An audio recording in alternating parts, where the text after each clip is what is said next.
ਆਪਣੀ ਜਿਹੜੀ ਨਾ ਅੱਧਾ ਪਿੱਛੇ ਟਿਕ ਪਈ ਹੈ ਵਾਹਿਗੁਰੂ ਵਾਹਿਗੁਰੂ ਵਾਹਿਗੁਰੂ ਵਾਹਿਗੁਰੂ ਵਾਹਿਗੁਰੂ ਵਾਹਿਗੁਰੂ ਵਾਹਿਗੁਰੂ ਵਾਹਿਗੁਰੂ ਵਾਹਿਗੁਰੂ ਜੀ ਵਾਹਿਗੁਰੂ ਵਾਹਿਗੁਰੂ ਵਾਹਿਗੁਰੂ ਵਾਹਿਗੁਰੂ ਵਾਹਿਗੁਰੂ ਵਾਹਿਗੁਰੂ ਵਾਹਿਗੁਰੂ ਵਾਹਿਗੁਰੂ ਵਾਹਿਗੁਰੂ ਵਾਹਿਗੁਰੂ ਵਾਹਿਗੁਰੂ ਵਾਹਿਗੁਰੂ ਵਾਹਿਗੁਰੂ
ਵਾਹਿਗੁਰੂ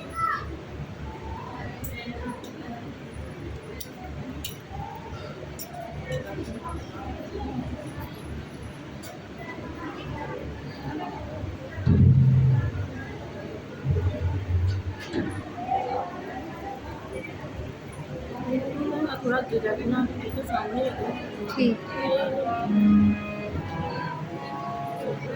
चाबियाँ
Thank you.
जितना होया सब कुछ जिस ਵਿੱਚੋਂ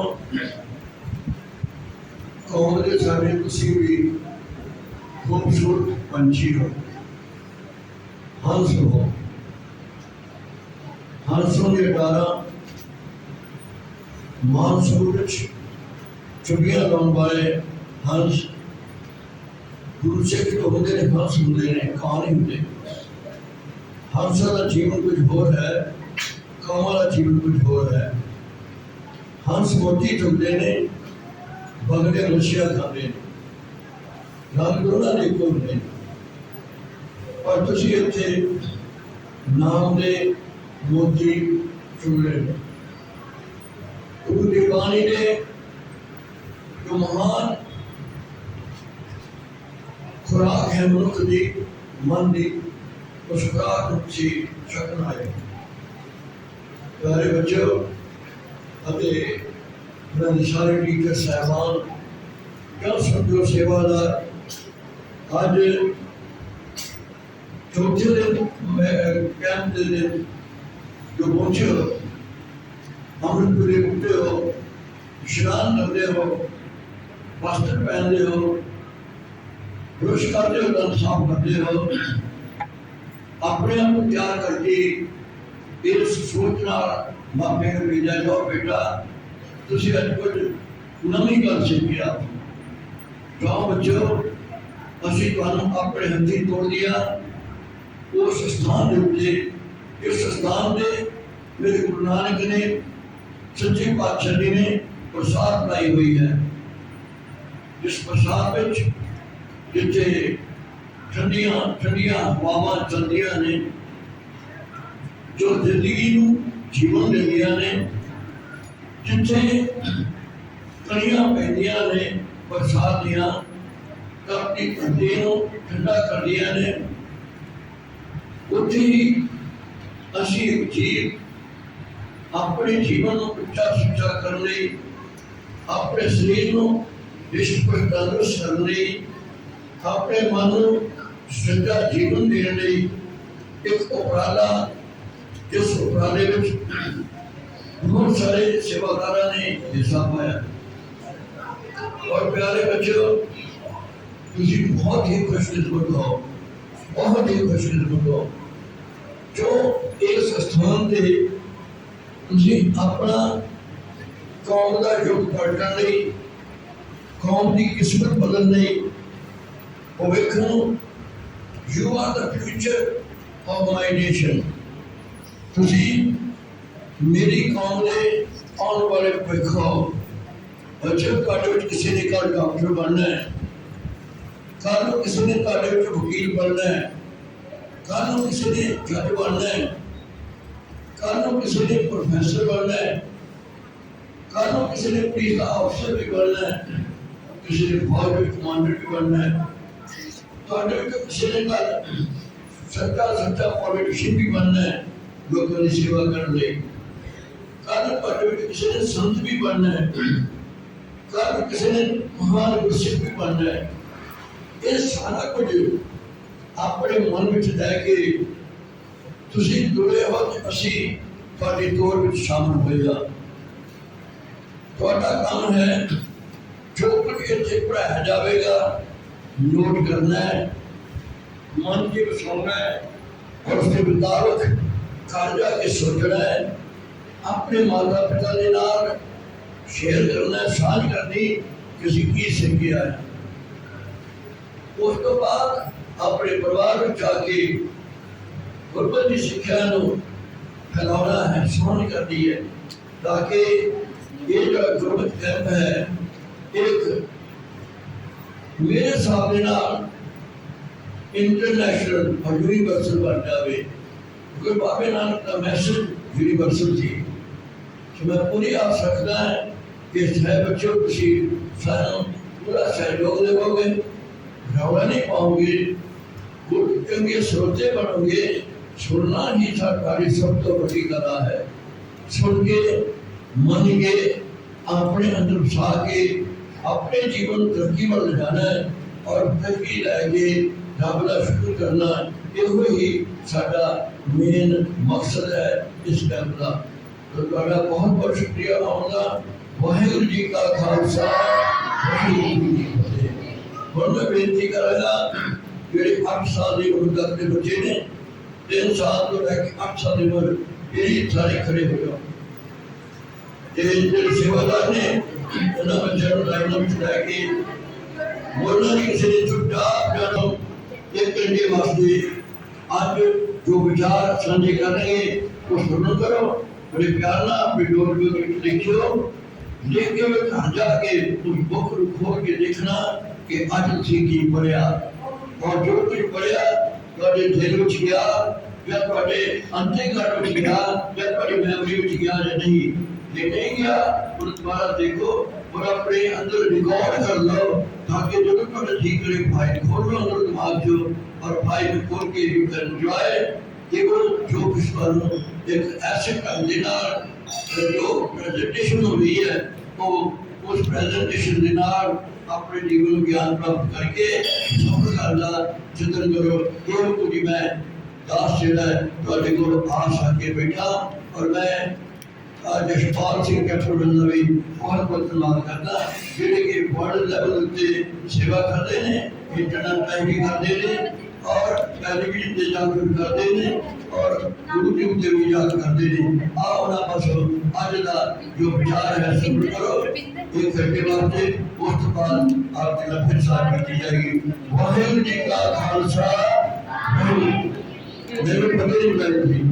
वाहिगुरू जी का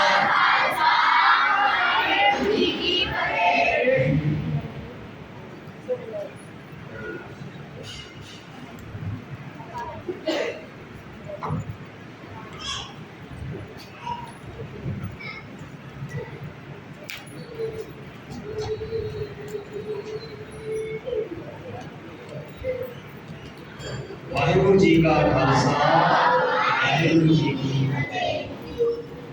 इन्ना सोहना लिखा है, गिनती बगैर गाने जी नहीं कर रहा है ना।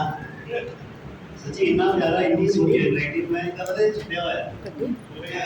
कहते नहीं गया जी आर्थिक मैम, हाँ जी आर्थिक कौर मैम, ਤੁਸੀਂ ਵਾਹ ਕੀ ਬਾਤ ਹੈ। ਬੱਚਾ ਦੇਖੋ ਜੇ ਰਾਈਟਿੰਗ ਸੋਹਣੀ ਹੋਵੇ ਨਾ ਤੇ ਪੜ੍ਹਨ ਨੂੰ ਵੀ ਜੀ ਕਰਦਾ ਹੈ, ਦੇਖਣ ਨੂੰ ਚੰਗਾ ਲੱਗਦਾ। ਇਹਦਾ ਮਤਲਬ ਇਹ ਹੋਇਆ ਕਿ ਤੁਸੀਂ ਆਪਣੀ ਲਿਖਾਈ ਵਾਲੇ ਪਾਸੇ ਵੀ ਬਹੁਤ ਧਿਆਨ ਦੇਣਾ। ਜੇ ਲਿਖਾਈ ਤੁਸੀਂ ਤਾਂ ਸੋਹਣੀ ਕਰਕੇ ਲਿਖੋਗੇ ਤੇ ਤੁਹਾਡੇ ਨੰਬਰ ਜ਼ਿਆਦਾ ਆਉਣਗੇ ਤੇ ਜਿਹੜਾ ਐਗਜ਼ਾਮੀਨਰ ਹੁੰਦਾ ਉਹਨੂੰ ਚੈੱਕ ਕਰਨ ਲਈ ਸੌਖ ਹੁੰਦੀ ਹੈ। ਮੈਨੂੰ ਯਾਦ ਹੈ हाँ जी, मिलते हैं। ਮੈਨੂੰ ਯਾਦ ਹੈ ਮੈਂ ਜਦ ਦਿੱਲੀ ਪੜ੍ਹਾਉਂਦਾ ਸੀ ਵੱਡੇ ਬੱਚਿਆਂ ਨੂੰ ਮਰਚੈਂਟ ਨੇਵੀ ਦੇ ਵਿਸ਼ੇ ਪੜ੍ਹਾਉਂਦਾ ਸੀਗਾ ਤੇ ਕਈ ਬੱਚਿਆਂ ਦੀ ਹੈਂਡਰਾਈਟਿੰਗ ਇੰਨੀ ਗੰਦੀ ਹੁੰਦੀ ਸੀਗੀ ਉਹ ਪੜ੍ਹਿਆ ਨਹੀਂ ਜਾਂਦਾ ਸੀਗਾ, ਇੰਨਾ ਟਾਈਮ ਲੱਗ ਜਾਂਦਾ ਸੀਗਾ ਤੇ ਫਿਰ ਕੁਦਰਤੀ ਤੌਰ ਤੇ ਇਰੀਟੇਸ਼ਨ ਹੁੰਦੀ ਕਿ ਚੜ੍ਹਦੀ ਹੈ ਤੇ ਬੰਦਾ ਕਹਿੰਦਾ ਪੜ੍ਹ ਨਹੀਂ ਹੁੰਦਾ ਤੇ ਨੰਬਰ ਨਹੀਂ ਮਿਲਦਾ। ਸੋ ਕੁਦਰਤੀ ਗੱਲ ਹੈ ਕਿ ਤੁਸੀਂ ਇਹ ਦੇਖੋ ਕਿ ਕਈ ਵਾਰ ਜਦੋਂ ਮੇਰੀ ਵੀ ਹੈਂਡਰਾਈਟਿੰਗ ਇੰਨੀ ਚੰਗੀ ਨਹੀਂ ਹੈਗੀ और मैं अपनी पुरानी गल्लां की लिखी हुई मैनू नहीं समझ आती है भी हो जाता। सो इस करके बच्चों हैंडराइटिंग का किसी बेशक चेचा समा कट के 15-20 मिनट ना कुछ हौली हौली लिखा करो, कुछ पंक्तियाँ कुछ पैराग्राफ हौली हौली सहजे सहजे लिखो, कुछ भी अखबार तो किताब तो कितने भी जो थोड़े मन विच आ रहा है ताकि हौली हौली लिख के थोड़ी हैंडराइटिंग सोहनी हो जाए, तुसीं तेज भी लिखोगे तो सोहनी करके आएगी। ठीक है, और चलो सब बिठाना तो बनी है पर मैं कहूँगा कि रोज थोड़ा कुछ ना कुछ लिख दिया करो जी, हैंड राइटिंग देख के बड़ा मन खुश होता है। वाह बहुत बढ़िया।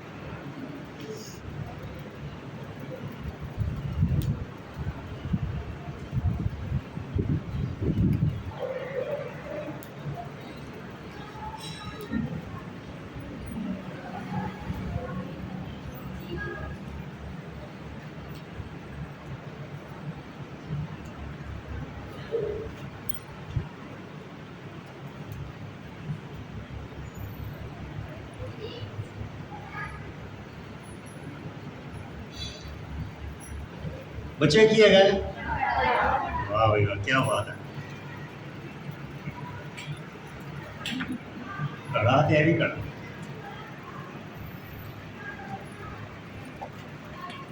है बच्चे दोनों कड़े ना असी एक घुमियार तो लेते घुमार बनाना ना कड़ा किन्ने का जाता कड़ा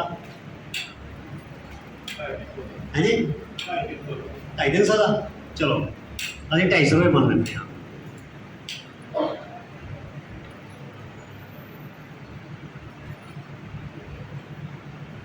ठीक है, मतलब कि असी 250 रुपये ने 2 कड़े लैके आए। ठीक है, इको जे कड़े ने बिल्कुल, आकार भी इको जिहा है, शक्ल भी इको जी है, मटीरियल भी इको जिहा है।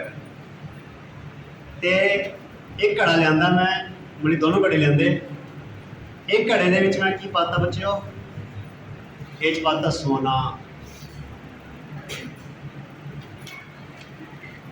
चांदी हीरे मोती जवाहर पाते। ठीक है,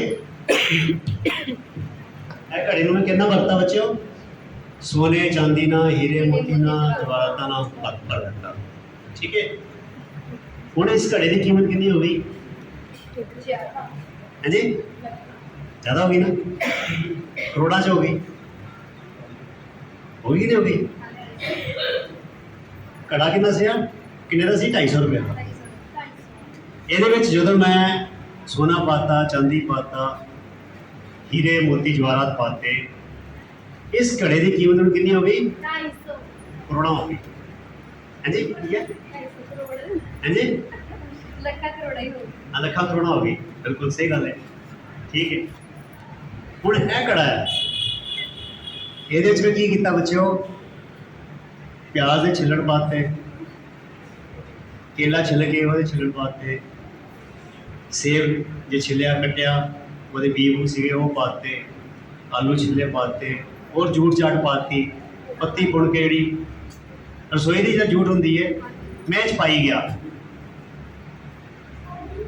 कूड़ा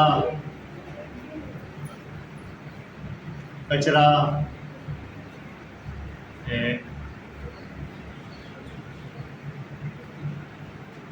जूट पाती। ठीक है, हूँ इस घड़े की कीमत कितनी होगी? हाँ जी, थले आ गई ना। खाली घड़ा मैं 250 का लिया के 250 का बेच सकता सी किसी को, है ना? वो कहता नहीं यार मैं 250 का लेना, चलो मैं 230 मिल जाते, मैं चल यार 10 रुपये घट दे 20 रुपये घट दे, मैंने घड़ा नहीं चाहिए। कुछ तो मुझे वटना सीगा, हूँ जो गंद पै गया फिर यदा मुल कितना रह गया बच्चों? सिफर हो गया ना। सिफर की हो गया बल्कि थले हो गया, वो यार चक के लै जा इतों परे हो गया, मैं नहीं चक के लिया, चल तेन 50 रुपये देना, तेन चक के लै जा। ਮੈਨੂੰ 50 ਰੁਪਏ ਦੇਣੇ ਪੈ ਗਏ ਨਾ ਬੰਦੇ ਕੋਈ ਇੱਦਾਂ ਥੋੜ੍ਹੀ ਲੈ ਕੇ ਚੱਕ ਕੇ ਲੈ ਜਾਏਗਾ ਕੰਨ ਨੂੰ ਝੂਠ ਨੂੰ ਜਦੋਂ ਘਰ ਚੋਂ ਅਸੀਂ ਕੂੜਾ ਕਰਕਟ ਚੁਕਵਾਉਣਾ ਹੋਵੇ ਤਾਂ ਉਹਦੇ ਪੈਸੇ ਦੇਣੇ ਪੈਂਦੇ ਨਾ ਮਿਹਨਤ ਲੱਗਦੀ ਹੈ ਨਾ ਉਹਦੇ ਤੇ ਨਹੀਂ ਚੱਕ ਕੇ ਲੈ ਜਾਂਦਾ। ਹੁਣ ਬੱਚੋ ਦੇਖੋ ਘੜੇ ਉਹੀ ਸੀਗੇ ਇੱਕੋ ਘੁਮਿਆਰ ਦੇ ਬਣੇ ਇੱਕੋ ਮਟੀਰੀਅਲ ਦੇ ਬਣੇ ਤੇ ਇਸ ਘੜੇ ਦੀ ਕੀਮਤ ਕਿਉਂ ਵੱਧ ਗਈ? ਚਾਂਦੀ ਵਾਲੇ ਹਾਂਜੀ तो कहते हीरे जो मोती जवाहरत पाते थे ਤੇ ਇਸ ਘੜੇ ਦੀ ਕੀਮਤ ਕਿਉਂ ਘਟ ਗਈ? ਇਹਦਾ ਮਤਲਬ ਇਹ ਹੋਇਆ ਕਿ ਘੜੇ ਬੇਸ਼ੱਕ ਬਾਹਰੋਂ ਇੱਕੋ ਜਿਹੇ ਨੇ ਪਰ ਉਹਦੀ ਕੀਮਤ ਕਿਹਨੇ ਪਾਈ? ਅੰਦਰਲੀ ਵਸਤੂ ਨੇ, ਹਨਾ? ਅੰਦਰਲੀ ਵਸਤੂ ਨੇ ਪਾਈ ਨਾ। ਅੰਦਰ ਜਿਹੜੀ ਵਸਤੂ ਸੀ ਉਹਨੇ ਇਸ ਘੜੇ ਦੀ ਕੀਮਤ ਵਧਾ ਦਿੱਤੀ ਤੇ ਅੰਦਰ ਜਿਹੜੀ ਇਹ ਵਸਤੂ ਇਹਦੇ ਘੜੇ ਸੀ ਉਹਨੇ ਇਸ ਘੜੇ ਦੀ ਕੀਮਤ ਘਟਾ ਦਿੱਤੀ। ਇਹ ਗੱਲ ਸਮਝ ਆ ਗਈ ਬੱਚਿਓ? ਹੁਣ ਮੈਂ ਕੀ ਕੀਤਾ? ਮੈਂ ਇੱਕ ਚਲਾਕੀ ਕੀਤੀ। ਮੈਂ ਕੀ ਕੀਤਾ ਇਸ ਘੜੇ ਦੇ ਬਾਹਰ ਨਾ ਮੈਂ ਚਿੱਟਾ ਪਹਿਲੇ ਪੇਂਟ ਕਰ ਦਿੱਤਾ, ਚਿੱਟੇ ਦਾ ਪੇਂਟ ਕਰਦਾ, ਫਿਰ ਮੈਂ ਸੋਨੇ ਰੰਗਾ ਇੱਥੇ ਕਢਾਈ ਕਰ ਦਿੱਤੀ, ਫੁੱਲ ਪੱਤੀਆਂ ਪਾਤੀਆਂ ਹਰੇ ਰੰਗ ਦੀ, ਲਾਲ ਰੰਗ ਦੀ, ਰੰਗ ਬਿਰੰਗੀ। ਮੈਂ ਚਿੱਤਰਕਾਰ ਨੂੰ ਸੱਦ ਕੇ ਬੜਾ ਸੋਹਣਾ ਇੱਥੇ ਮੈਂ ਇਹਨੂੰ ਕਰ ਦਿੱਤਾ। ਮੇਰੀ ਗੱਲ ਸਮਝ ਰਹੇ ਹੋ? ਪੇਂਟ ਕਰਤਾ, ਹਰੀਆਂ ਪੱਤੀਆਂ, ਲਾਲ ਪੱਤੀਆਂ, ਸੋਨੇ ਮਰੀ ਬੜੀ ਸਾਰੀ ਕਲੀਆਂ ਅੰਬੀਆਂ ਬਣਾਤੀਆਂ ਤੇ ਇਹ ਜਿਹੜਾ ਸੀਗਾ ਘੜਾ ਬੜਾ ਆਕਰਸ਼ਕ ਲੱਗਣ ਲੱਗ ਗਿਆ, ਦਿਲ ਖਿੱਚਵਾਂ ਲੱਗਣ ਲੱਗ ਗਿਆ। ਹੁਣ ਦੂਰੋਂ ਦੀ ਜਿਹੜੇ ਦੇਖਾਂਗੇ ਕਿਹੜਾ ਘੜਾ ਵਧੀਆ ਲੱਗੇਗਾ? ਇਹ ਵਾਲਾ ਵਧੀਆ ਲੱਗੇਗਾ ਨਾ। ਕਿਸੇ ਦੂਰ ਖੜੇ ਬੰਦੇ ਨੂੰ ਪੁੱਛਾਂਗੇ ਭਾਈ ਸਾਹਿਬ ਕਿਹੜਾ ਘੜਾ ਵਧੀਆ ਹੈ, ਉਹ ਕੀ ਕਹੇਗਾ? ਇਹ ਵਾਲਾ ਘੜਾ ਬਹੁਤ ਵਧੀਆ ਹੈ, ਇੱਦਾਂ ਹੀ ਕਹੇਗਾ ਨਾ। ਫਿਰ ਜਿਹੜੇ ਕੋਲ ਆਏਗਾ ਤੇ ਉਹਨੂੰ ਕੀ ਆਏਗਾ? ਮੁਸ਼ਕ ਆਏਗਾ। ਓਏ ਹੋਏ ਇਹ ਤਾਂ ਧੋਖਾ ਹੋ ਗਿਆ, ਹੋਇਆ ਨਾ ਧੋਖਾ। ਜਿਹੜਾ ਦੂਰੋਂ ਹੀ ਕੁਝ ਹੋਰ ਲੱਗਦਾ ਸੀਗਾ, ਕੋਲ ਆ ਕੇ ਦੇਖਿਆ ਇਹਦੇ ਗੰਦ ਭਰਿਆ ਹੋਇਆ। ਇਹ ਗੱਲ ਸਮਝ ਆ ਗਈ ਬੱਚਿਓ? ਆ ਗਈ ਸਮਝ? ਹੁਣ ਦੇਖੋ ਬੱਚਿਓ ਇਹ ਕਹਾਣੀ ਨਾ ਇਹ ਘੜਿਆਂ ਦੀ ਨਹੀਂ ਹੈਗੀ, ਇਹ ਕਹਾਣੀ ਕਿਹਦੀ ਹੈਗੀ ਹੈ? ਸਾਡੀ ਹੈਗੀ ਹੈ। ਅਸੀਂ ਕੀ ਹੈਗੇ ਆ? ਘੜੇ ਹੀ ਹੈਗੇ ਆ, ਭਾਂਡੇ ਹੈਗੇ ਆ। ਤੇ ਕੁम्हार कौन हैगा? वाहिगुरु। कहते ना माटी एक अनेक भांत कर साची साजन हार है, ना कछ पोच माटी के भांडे, ना कछ पोच कुम्हार है। अच्छा ठीक है। माटी एक अनेक भांत कर साजी साजन हार है, ना कछ पोच माटी के भांडे, ना कछ पोच कुम्हार है। ठीक है बच्चों? नानक उत्तम रीच ना कोई। मतलब कि गुरु साहब कहते हैं अकाल पुरख वाहिगुरु ने पंज तत्तां तो सारे असी पंज तत्तां तो बने ना बच्चों। पंज तत्त केड़े केड़े ने पता है? देखो थल्ले शुरू करो। धरती की है, मिट्टी हैगी है, पानी भी है ना, तीजी भी हवा आ गई, ऊपर आ गए, फिर आकाश आ गया, तो फिर अपनी अग्नि आ गई, सूरज। इतना चलता रहेगा, मिट्टी, पानी, हवा, सूरज, अग्नि ते फिर आकाश। ठीक है? पंज तत्तां तो सारे जीव जंतु बने ने, सारे जीवों में यही पंज तत्त है। ठीक है बच्चों? अगेन मैं फिर कह रहा, चाहे कोई चाइनीज़ है, चाहे कोई पाकिस्तानी है, चाहे कोई गोरा है, चाहे कोई काला है, कोई हिंदू है, कोई मुसलमान है, कोई सिख है, कोई ईसाई है, कोई शूद्र है, कोई ब्राह्मण है, सारे भगत कबीर जी ने बड़ी सोहनी इकलाबी बड़ी दलेरी के नाल गल की ब्राह्मण को संबोधन करके। कहते जो तो ब्राह्मण ब्राह्मणी जाया, कहते जे तू ब्राह्मण अपने ब्राह्मण खवाना है तो ब्राह्मणी का जाया है, अर्थात तेरा जन्म ब्राह्मणी तो होया।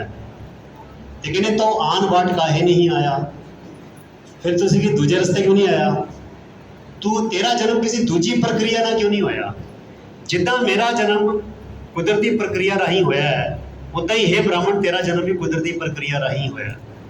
फिर इतना कहते हैं तुम कद ब्राह्मण हम कद सूद, कि तू कदों का ब्राह्मण मैं कदों का शूद्र, हम कद लोहू तुम कद दूध। भी मेरी रगों में खून है तो कि तेरी रगों में दुध फिरता पाया? तेरी रगों में वही दुध है, तेरी रगों में वही खून है। सो इस करके ਇਹ ਜਿਹੜੇ ਵਿਤਕਰੇ ਨੇ ਇਹ ਸਿਰਫ ਚਾਲਬਾਜ਼ਾਂ ਨੇ, ਸਵਾਰਥੀ ਲੋਕਾਂ ਨੇ, ਬੇਈਮਾਨ ਲੋਕਾਂ ਨੇ ਬਣਾਏ ਨੇ। ਗੁਰਮਤਿ ਦੇ ਵਿੱਚ, ਗੁਰੂ ਘਰ ਵਿੱਚ ਇਹਨਾਂ ਵਿਤਕਰਿਆਂ ਨੂੰ ਕੋਈ ਥਾਂ ਨਹੀਂ ਹੈਗੀ। ਗੁਰੂ ਸਾਹਿਬ ਨੇ ਸਪਸ਼ਟ ਤੌਰ ਤੇ ਕਿਹਾ, ਜਾਤ ਜਨਮ ਨੇ ਪੁੱਛੀ ਹੈ, ਪੁੱਛਣਾ ਹੀ ਨਹੀਂ ਕਿ ਕਿਹੜੇ ਇਲਾਕੇ ਦੇ ਹੈਗੇ ਹੋ, ਕਿੱਥੋਂ ਦੇ ਹੈਗੇ ਹੋ, ਕਿਹੜੀ ਜਾਤ ਦੇ ਹੈਗੇ ਹੋ, ਨਹੀਂ ਪੁੱਛਣਾ। ਜਾਤ ਜਨਮ ਨੇ ਪੁੱਛੀ ਹੈ, ਸੱਚ ਕਰ ਲਿਓ ਬਤਾਏ, ਸਾ ਜਾਤ ਸਾ ਪਤ ਹੈ, ਜਿਹੇ ਕਰਮ ਕਮਾਏ। ਜਿਹੋ ਜਿਹੇ ਕਰਮ ਮਨੁੱਖ ਕਮਾਉਂਦਾ ਹੈ, ਉਹੋ ਜਿਹੀ ਉਹਦੀ ਜਾਤ, ਉਹੋ ਜਿਹੀ ਉਹਦੀ ਪਾਤ, ਉਹਦੀ ਇੱਜ਼ਤ ਜਿਹੜੀ ਹੈ ਉਹਦੇ ਹਿਸਾਬ ਨਾਲ, ਉਹਦੇ ਕਰਮਾਂ ਦੇ ਹਿਸਾਬ ਨਾਲ ਕੀਤੀ ਜਾਂਦੀ ਹੈ। ਠੀਕ ਹੈ ਬੱਚਿਓ, ਇਹ ਗੱਲਾਂ ਨੂੰ ਚੰਗੀ ਤਰ੍ਹਾਂ ਤੁਸੀਂ ਦ੍ਰਿੜ ਕਰਕੇ ਇਸ ਕੈਂਪ 'ਚੋਂ ਲੈ ਕੇ ਜਾਣਾ ਹੈ। ਤੇ ਇਸ ਗੱਲ ਦੀ ਪਰਵਾਹ ਨਹੀਂ ਕਰਨੀ ਕਿ ਸਾਡੇ ਬਜ਼ੁਰਗ ਕੀ ਕਹਿੰਦੇ ਨੇ। ਬਜ਼ੁਰਗਾਂ ਦੀ ਇੱਜ਼ਤ ਕਰਨੀ ਚਾਹੀਦੀ ਹੈ, ਪਰ ਬਜ਼ੁਰਗਾਂ ਦੀ ਸਾਰੀਆਂ ਗੱਲਾਂ ਗੁਰਮਤਿ ਅਨੁਕੂਲ ਨਹੀਂ ਹੁੰਦੀਆਂ। ਠੀਕ ਹੈ, ਜਾਣੋ ਜੋਤ ਨਾ ਪੁੱਛੋ ਜਾਤੀ, ਜਾਣੋ ਜੋਤ ਨਾ ਪੁੱਛੋ ਜਾਤੀ। ਹਾਂਜੀ, ਆਪੇ ਹਿਰਦੇ ਵਿੱਚ ਵਸੀ ਜੋਤ ਨੂੰ ਜਾਣੋ।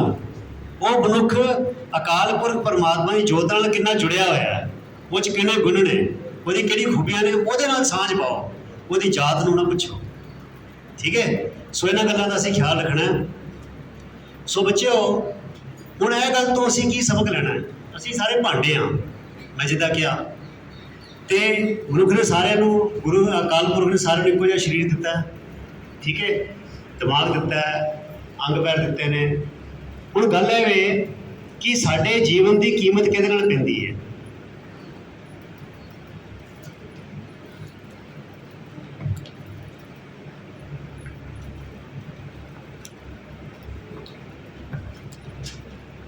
ਹੁਣ ਆਤਮਿਕ ਜਗਤ ਵਿੱਚ ਇਹ ਸੋਨਾ, ਚਾਂਦੀ, ਹੀਰੇ, ਜਵਾਹਰਾਤ, ਮੋਤੀ ਕਿਹੜੇ ਨੇ?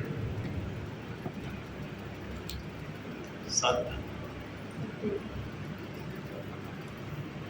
ਸੰਤੋਖ,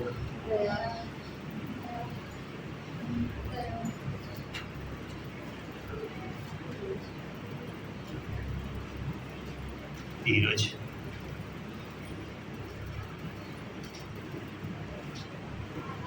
मिठास,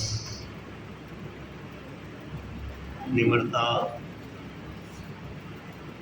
क्षमा, कितने सारे ने, है ना? ये गुण ने।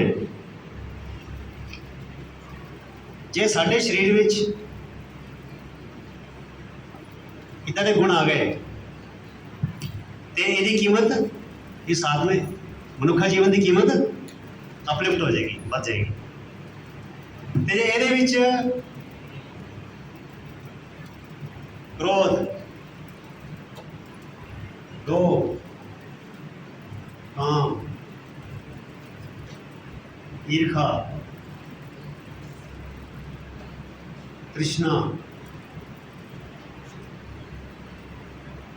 नफरत, वितकरा, है ना, इधर ही चीजें आ जाएंगी। अहंकार,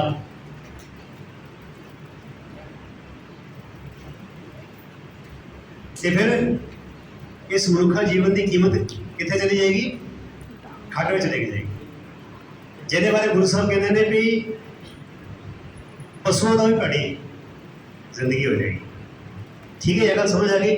ਸੋ ਆਤਮਿਕ ਜਗਤ ਵਿੱਚ ਉਹ ਹੀਰੇ, ਮੋਤੀ, ਚਾਂਦੀ, ਜਵਾਹਰ ਗੁਣ ਕਿਹੜੇ ਹੈਗੇ ਨੇ? ਆਤਮਿਕ ਗੁਣ ਹੈਗੇ ਨੇ। ਤੇ ਆਤਮਿਕ ਜਗਤ ਵਿੱਚ ਉਹ ਕੂੜਾ ਕਰਕਟ ਕਿਹੜਾ ਹੈਗਾ?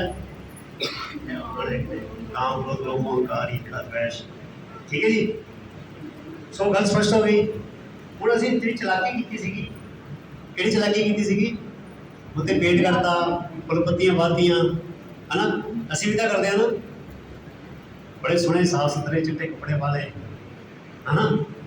ਅੱਜ ਮਾਲਾ ਫੜ ਲਈ, ਤਿਲਕ ਲਾ ਲਿਆ, ਦੱਸੇ ਕਿ ਬੜਾ ਧਰਮੀ ਹੈ ਨਾ, ਜਿਹਦੇ ਬਾਰੇ ਭਗਤ ਕਬੀਰ ਜੀ ਕਹਿੰਦੇ ਨੇ, ਲੋਗਨ ਰਾਮ ਖਿਡੌਣਾ ਜਾਨਾ, माथे तिलक हथ माला बाना।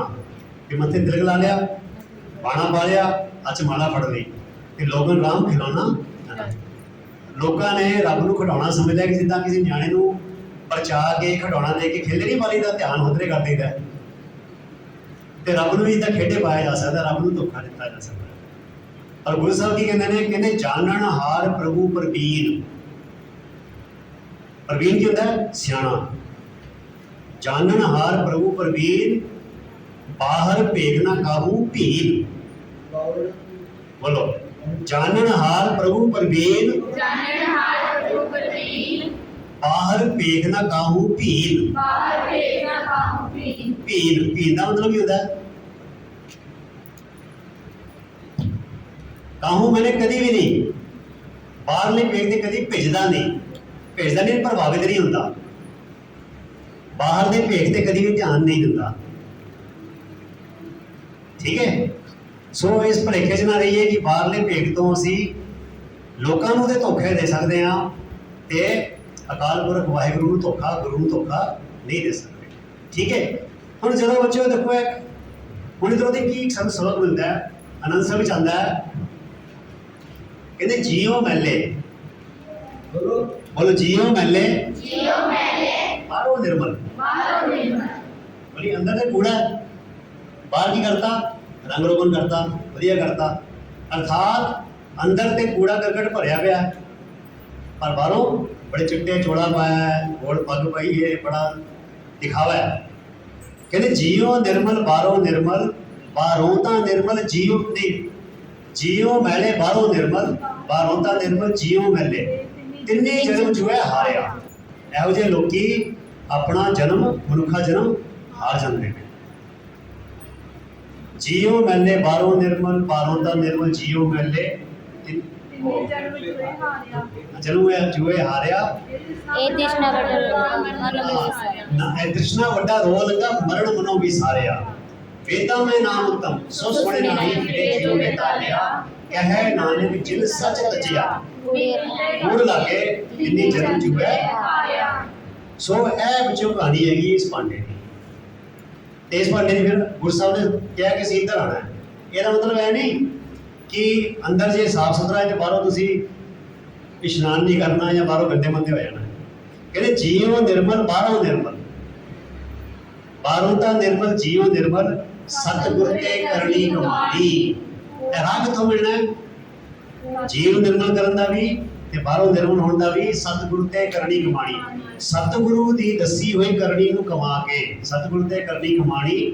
कूड़ की सोए पहुंचे नहीं, सोए की होती बच्चों, सोए की होती है, सोए मतलब खबर।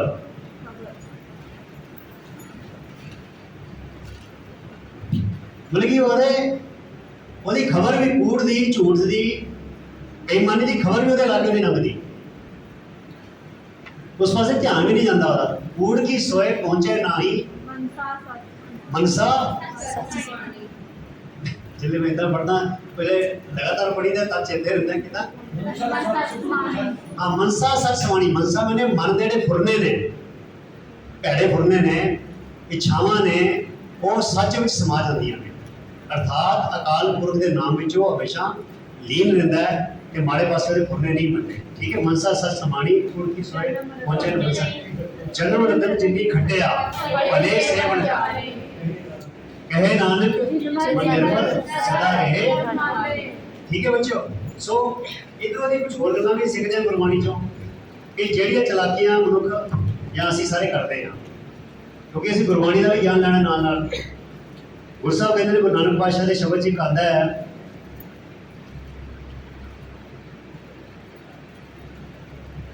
वाही सुरत मनुखी वेश, ताकि सानू थोड़ा गुरबाणी की शब्दावली का ही पता लगे। वाही सुरत मनुखी वेश, बोलो वाही सुरत मनुखी वेश। मतलब समझ आया किसी ने?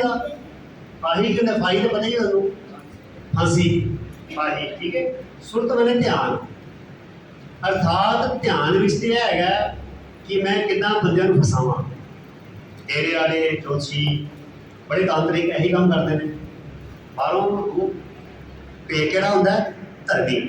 पर कहते फाही सुरत, सुरत विच है कि यह बंदा है, इहदी जेब चों पैसे किदां कड्ढणे ने, इहनूं किदां धोखा देना है। बेस केड़ा है? बेस मैंने पैरा मलुकी। मलुकी का मतलब होता है मलुका वाला, फरिश्तियां वाला फकीरा वाला। मलूक होता है फरिश्ता, फकीर, दरवेश।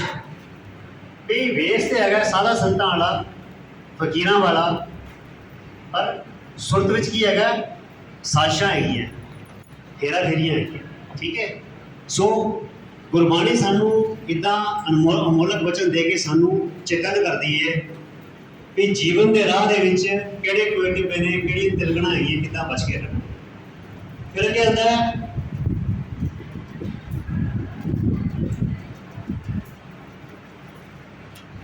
दिल काती गुणवाद, दिल काती दिल के लगे में सारी दिल विच काती मतलब की होता है छुरी, दिल विच छुरी हैगी है। ते गुड़ बड़ा स्वाद होंदा, मिठा होंदा। ते वाह गल्लां विच बादल मुंह विच गुड़ हैगा, अर्थात गल्लां बड़ियां मिठियां ने, पर दिल विच की हैगी है छुरी, काती। और देखो बच्चे जो है इसमें पढ़ते हैं तो सानू अपना आप नजर आना शुरू हो जाता है। कल ਅਸੀਂ ਗੱਲ ਕੀਤੀ ਸੀ ਨਾ, ਇਹ ਮਨ ਆਰਜ਼ੀ ਉਹ ਗੁਰਮੁਖ ਵੇਖਿਆ। ਹੁਣ ਜਦੋਂ ਮੈਂ ਪੜ੍ਹਦਾ ਮੈਂ ਕਹਿੰਦਾ ਇਹ ਲੱਗਦਾ ਗੁਰੂ ਸਾਹਿਬ ਨੇ ਮੇਰੇ ਬਾਰੇ ਲਿਖਿਆ, मैं भी यही करना चापलूसी करने ਲਈ बड़ा मिठा बोलना, पर पिछे मेरा अपना स्वार्थ होंदा है, दिल विच काती हुंदी, हेरा फेरी भी हुंदी, गड़बड़ भी हुंदी है। सो गुरबाणी नूं पढ़ के इदां सानू चीज़ां दा पता लगदा है कि जीवन दे बारे असीं जीवन वधिया किदां करना। होर असीं गल्लां सिखांगे। सुखमनी साहिब जी आंदा इहदे बाहर ज्ञान ध्यान इशनान, बाहर दे बाहर की है ज्ञान दी गल्लां भी ने, ध्यान भी है, अखां मिट्टियां जी बड़ा लिव लगी हुई है, इशनान भी है। बाहर ज्ञान ध्यान इशनान, अंतर व्याप है लोक सुमान। सुमान में नहीं होता कुत्ता, लोक रूपी कुत्ता व्याप होगी प्रभाव पा के बैठा, जोर पा के बैठा। व्याप है मतलब कि उन्हें प्रभाव पाया, अंतर व्याप है लोक सुमान, और अंदर ये लोभी कुत्ता अपना जोर पा के। ठीक है। सो बच्चों यह गल्लां सी बाहर दियां ते अंदर दियां, और वैसे ही गल दसां बाहर दा स्वाद भी औखा नहीं, चार डब्बे पानी दे पाए, कपड़े प्रेस कीते पाले ना, वो कोई संघर्ष थोड़ी है। वो भी बहुत बड़ी गल नहीं कि सारे बंदे दफ्तरां च नौकरियां च अपडेट बन के जांदे ने, कोई उन्नी भी दा फर्क होंदा है ना। सो बाहर दा साफ रखना कोई बड़ी गल नहीं, वो रखना चाहिए, पर असली कहानी है जिहड़ी असली जद्दोजहद है, जिहड़ी असली जंग हैगी है, वो अंदर नहीं। पर बच्चों यह हट नाल नहीं हो सकती, जिद नाल नहीं हो सकती, ਇਹਦਾ ਇੱਕੋ ਤਰੀਕਾ ਹੈ ਸਮਰਪਣ। ठीक है ना, ये कोई दावा नहीं हैगा, ये वाहिगुरू की कृपा नाल जिन्ना बंदा कहते ना आपको समझो जाने नीचा सोई गई है। सो है कहानी कृपा है, कोई हट करके कि वाहिगुरू जी मैं रोटी नहीं खावांगा, मतलब पुराने ऋषि मुनि करते सीगे, मैं मौन व्रत रखांगा, मैं किसी नाल गल नहीं करांगा, मैं पहाड़ा च बैठांगा, मैं अपने तसीहे देवांगा, इधर रब करके खुश हो जाएगा जिन्ने दे नाल। रब इदां ना तू मावे बस बहुत भी ना बने, ना तू मावे बस कीरत ना नाई है, ना तू मावे बस धरती ढाई है। ठीक है। धरती के गेड़े कड्डण नाल, तीर्थां दे नाम दे नाल ते ध्यान दे नाल, कल्ले रहण दे नाल भी रब नहीं, तू भगतां के बस भगता दान। सो भक्ति करके भगत वचन निर्माणता विचार के, निर्मलता विचार के, वाणी पढ़ के, संगत करके, सेवा करके उसी उस परमात्मा की लीला के लिए प्राप्त कर सकते हैं। अगली गल गुणा की करिए।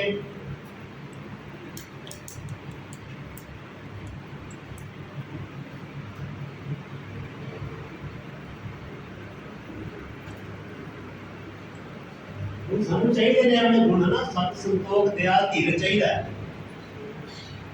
मिलते कितों ने, किहड़ी दुकान तो मिलते हैं, किहड़े बाजार तो, किहड़े मॉल तो मिलते हैं, मिलते हैं। अभी ये थोड़ा सत चाहिए, थोड़ा संतोख चाहिए, हाँ ये मिलते बाजार से नहीं है। मिलते देखो कितने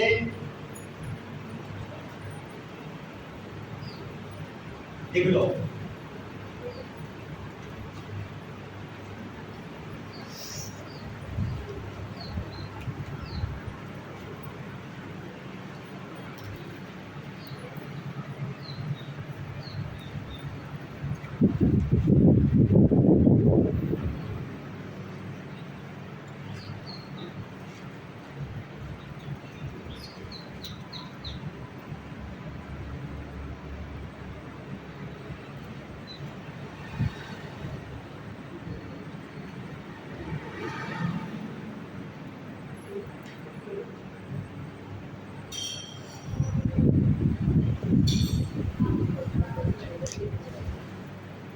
ठीक है बच्चों,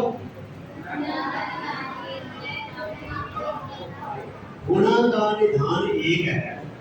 निधान का मतलब विधान का मतलब है खजाना। गुणा का निधान गुणा का खजाना एक है। कौन? अकाल पुरख होए आपे दे त्रुट के बख्शिश करके ये परम प्याला खसम का जय पावे थे सो आपे दे तां को पाए। ਤੇ ਸਭ ਤੋਂ ਸੌਖਾ ਰਾਹ ਗੁਰੂ ਸਾਹਿਬ ਨੇ ਦੱਸ ਦਿੱਤਾ ਹੈ ਕਿ ਪਰਮਾਤਮਾ ਦੀ ਕਿਰਪਾ ਦੇ ਪਾਤਰ ਬਣਨ ਦਾ ਤਰੀਕਾ ਹੈ ਕਿ ਗੁਰੂ ਦੀ ਕਿਰਪਾ ਦੇ ਪਾਤਰ ਬਣ ਜਾਓ। ਇੱਕੋ ਹੀ ਗੱਲ ਹੈਗੀ ਹੈ। ਤੇ ਗੁਰੂ ਦੀ ਕਿਰਪਾ ਦੇ ਪਾਤਰ ਦਾ ਬਣਨ ਦਾ ਕੀ ਮਤਲਬ ਹੈਗਾ? ਗੁਰੂ ਦੇ ਭਾਣੇ ਵਿੱਚ ਆ ਜਾਓ।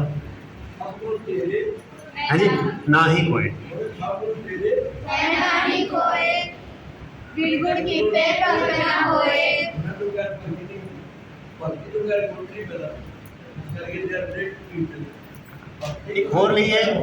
उसका अनुकूल भक्ति मेरे बारे में सोचिए बच्चे की जैसी किया कितना मिलते हैं गुण? गुणा का खजाना कितना मिलेगा? देखो सारी पंक्तियां ए मन गुर की सिख सुन हे मन गुर की सुन, ए मन गुर की सिख सुन हे मन गुर की सुन, बोलो बोलो ए मान गुरु की सिख सुन पाए गुणी निधान। पाए गुणी निधान। सो सानू जवाब मिल गया ना। गुणा का निधान एक है आपे दे ताको पाए ए मन गुर की सिख सुन कि हे मेरे मन गुरु की सिक्ख्या तो सुन ते फिर की होएगा? पाए प्राप्त कर लेगा गुणी निधान गुणा दा खजाना अकाल पुरख वाहिगुरू। ते एक जगह और इसी गल का लिखा है गोविंद गुणी निधान।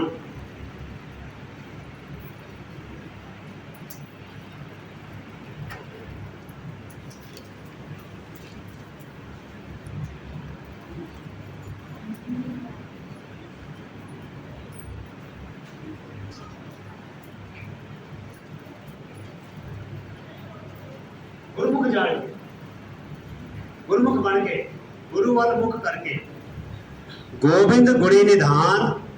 जो गोविंद है वाहिगुरु है वो गुणा का खजाना है। ते ਉਹਦੇ जान पछाण कितना बनेगी? गुरमुख बन के गुरु वाल मुख करके। अब बोलिए सारे गोविंद गुणी निधान गुरमुख जानिए गोविंद गुणी निधान गुरमुख जानिए। और देखिए उदाहरण ਇਹ ਸਾਰੀ ਗੱਲਾਂ ਦੇ ਨਾਲ ਸਾਨੂੰ ਇਹ ਕਹਾਣੀ ਜਿਹੜੀ ਹੈ ਇਹ ਸਪਸ਼ਟ ਹੋ ਜਾਏਗੀ। ਉਹ ਉਦਾਹਰਨ ਹੋਰ ਲੈਣੇ ਆਪਾਂ।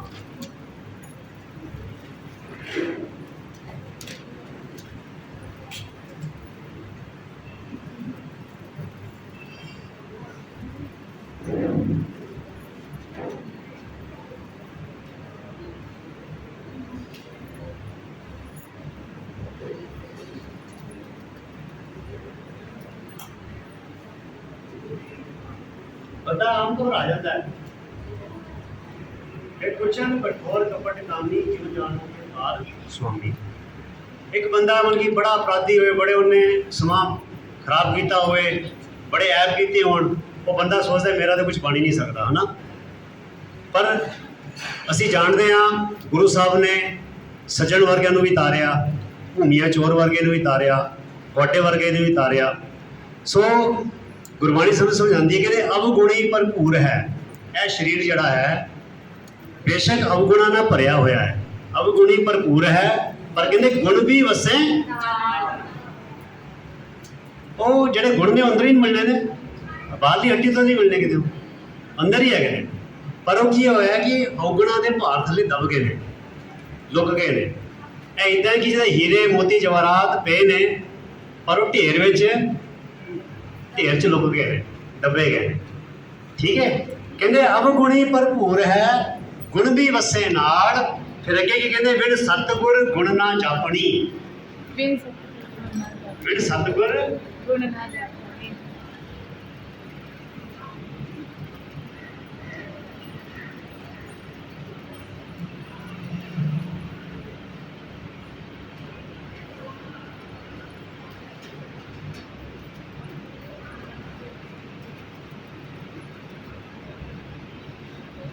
शब्द ना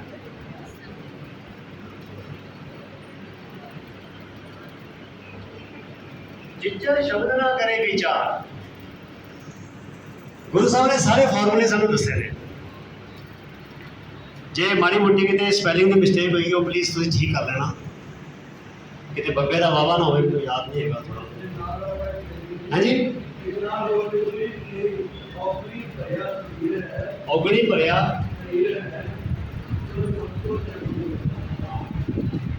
औगणी भरिया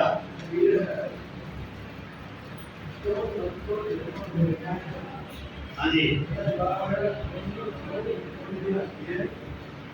तो संतो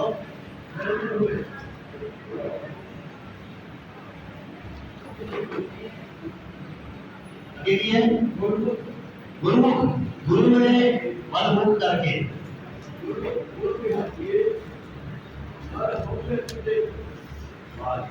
क्या बात है, हाजी है कीड़ी नूं ना या नहीं ये झंझे तो बिहारी करके एरा एरा ते ना आए। अच्छा भी हाजी है, ओके। गुरुमुख गुरु भी हाजी है, मन अगेन मल हो में कटे तो है। हाँ जी, ठीक है बच्चों। सो सारी जदों असीं ध्यान दे नाल सहजे सहजे विचार के बाणी पढ़ते हैं तो फिर मन की अवस्था, मन की सोच जी बदलनी शुरू होती है। ताई ने गुरु साहब ने क्या बलहारी गुर अपने त्योहारी सदवार, जिन मानस ने देवते किए साधारण गुरखां नूं गुरु ने देवते बना, जिन्हां दी पूजा होती सी काल्पनिक देवी ने। वो बंदे साधारण बंदे नीवियां जातां के उठे साधारण बंदे वो पूजनीक बन गए। ਐਵੇਂ ਬਰਕਤ ਗੁਰੂ ਦੇ ਸ਼ਬਦ ਦੀ ਗੁਰੂ ਦੇ ਵਿਚਾਰ ਇੱਕ ਚੀਜ਼ ਪੂਰੀ ਹੋਰ ਸੀ ਇਹਦੇ ਨਾਲ ਹੀ ਜੁੜੀ ਗਈ ਹੈ। ਜਿੰਨੀਆਂ ਬੱਚੀਆਂ ਇਹ ਬੜੇ ਕਿਸਮ ਦੇ ਲੈਕਚਰ ਤੇ ਜਾਂਦੇ ਤਿਆਰ ਅਸੀਂ ਗਾਣੇ ਪ੍ਰਚਾਰ ਕਰਨਾ ਹੈ ਤੇ ਤੁਹਾਡਾ ਪੂਰਾ ਕੀਤਾ ਰੈਡੀਮੇਡ ਬੱਚਿਆਂ ਦੇ ਲੈਕਚਰ ਬਣਾ ਕੇ ਇਹਦਾ ਪ੍ਰੈਕਟਿਸ ਕਰੋ ਆਪਸ ਵਿੱਚ। ਤੁਸੀਂ ਜਿਹੜੇ ਫੀਲਡ ਵਿੱਚ ਜਾਓਗੇ ਕਿਤੇ ਕੰਮ ਹੋਵੇ मैं रेडीमेड सारा मिलता है।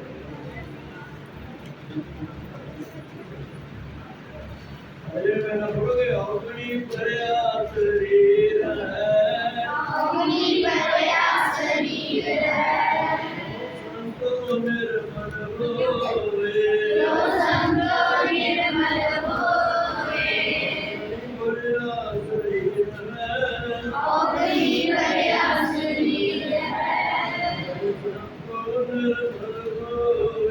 जो संतो निर्मल होवे। गुरुमुख गुण बिहारी मन में करते तोरे, गुरुमुख गुण बिहारी मन में करते तोरे, शरीर है संतो निर्मल होवे। परिया शरीर है क्यों संतो निर्मल होए। आप बाप आ गए ना हमें कर दो की पड़ेगी ना टेलीफोन में गए और की तो हमने हमें कर हमें रिकवरी किया गया वही सुनता करना हमें ठीक है।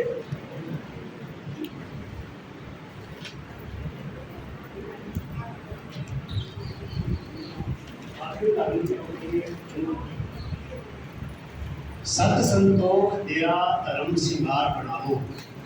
बोलो सारे।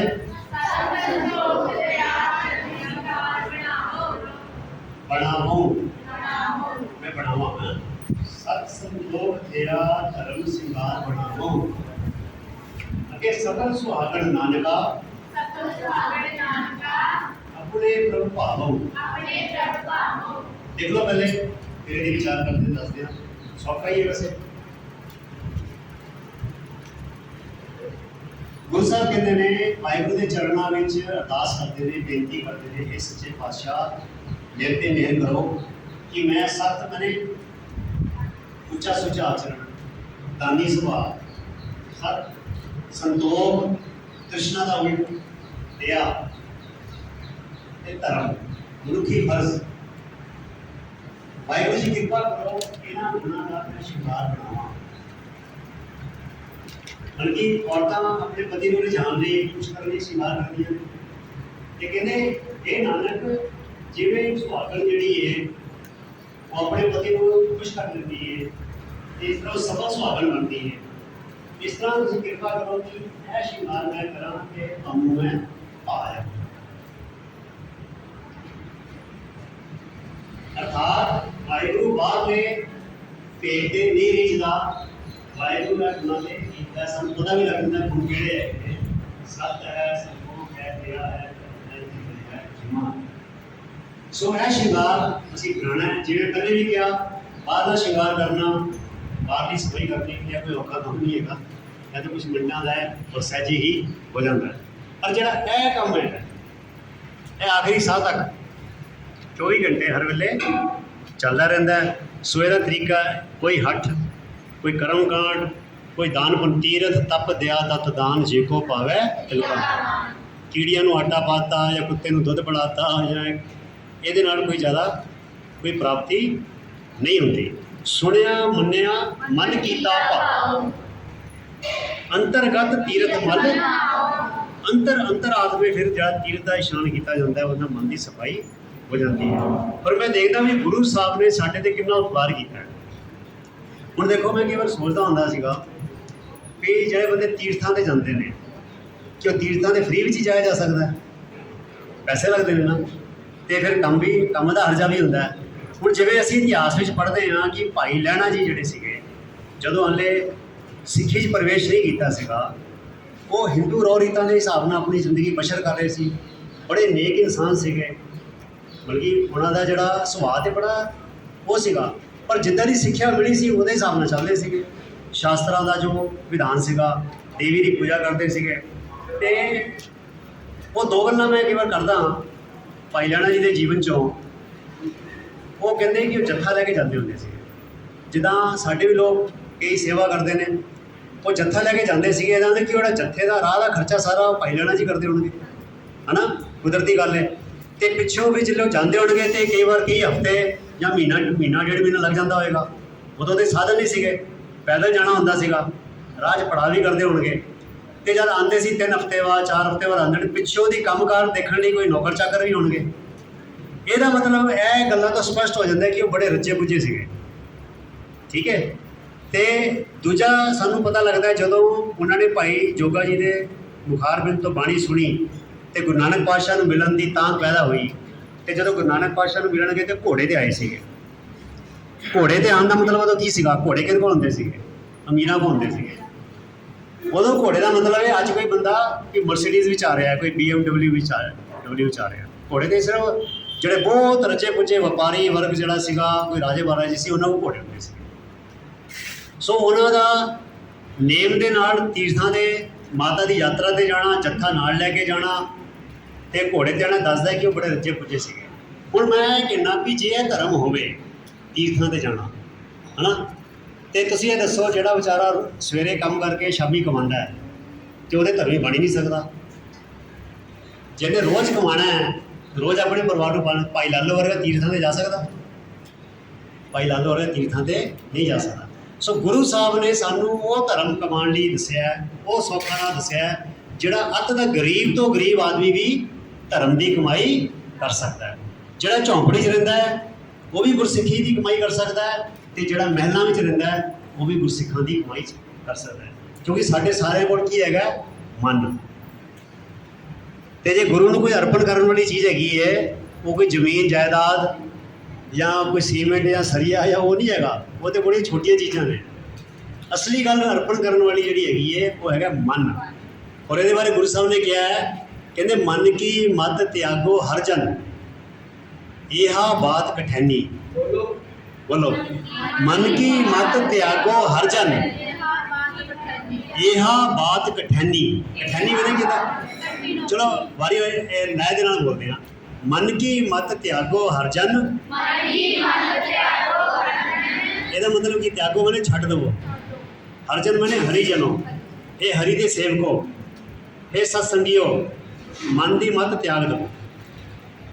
ਤੇ ਫਿਰ ਅੱਗੇ ਨਾਲ ਸਾਵਧਾਨ ਕਰਦੇ ਨੇ, ਕਹਿੰਦੇ ਇਹਾ ਬਾਤ ਕਠੈਨੀ,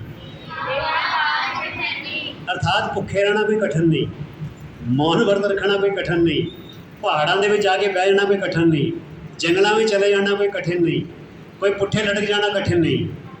ਅਸਲ ਕਠਿਨ ਕੰਮ ਕਿਹੜਾ ਹੈਗਾ? ਮਨ ਦੀ ਮਤ ਤਿਆਗਣੀ। ਗੁਰੂ ਸਾਹਿਬ ਨੂੰ ਇਹ ਕਹਿਣਾ ਕਿ ਗੁਰੂ ਸਾਹਿਬ ਮੈਂ ਇਆਣਾ ਹੈਗਾ, ਤੁਸੀਂ ਸਿਆਣੇ ਹੈਗੇ ਹੋ। ਹੁਣ ਇਆਣੇ ਸਿਆਣੇ ਤੋਂ ਇੱਕ ਪੰਕਤੀ ਯਾਦ ਆ ਰਹੀ ਹੈ, ਕਹਿੰਦੇ ਮੇਰੇ ਰਾਮ, ਬੋਲੋ ਮੇਰੇ ਰਾਮ, ਹਮ ਬਾਰਿਕ हम बारिक हर प्रभ के हैं इयाणे, मेरे राम हम बारिक हर प्रभ के हैं इयाणे। हे मेरे राम, हे मेरे वाहिगुरु, हे मेरे हरि, असी प्रभु दे इयाणे अनजान बच्चे हाँ। फिर कहने धन धन गुरु,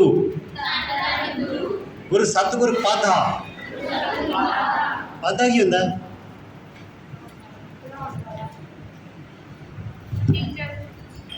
शाबाश, लिख लो। पाधा का मतलब होता है उस्ताद।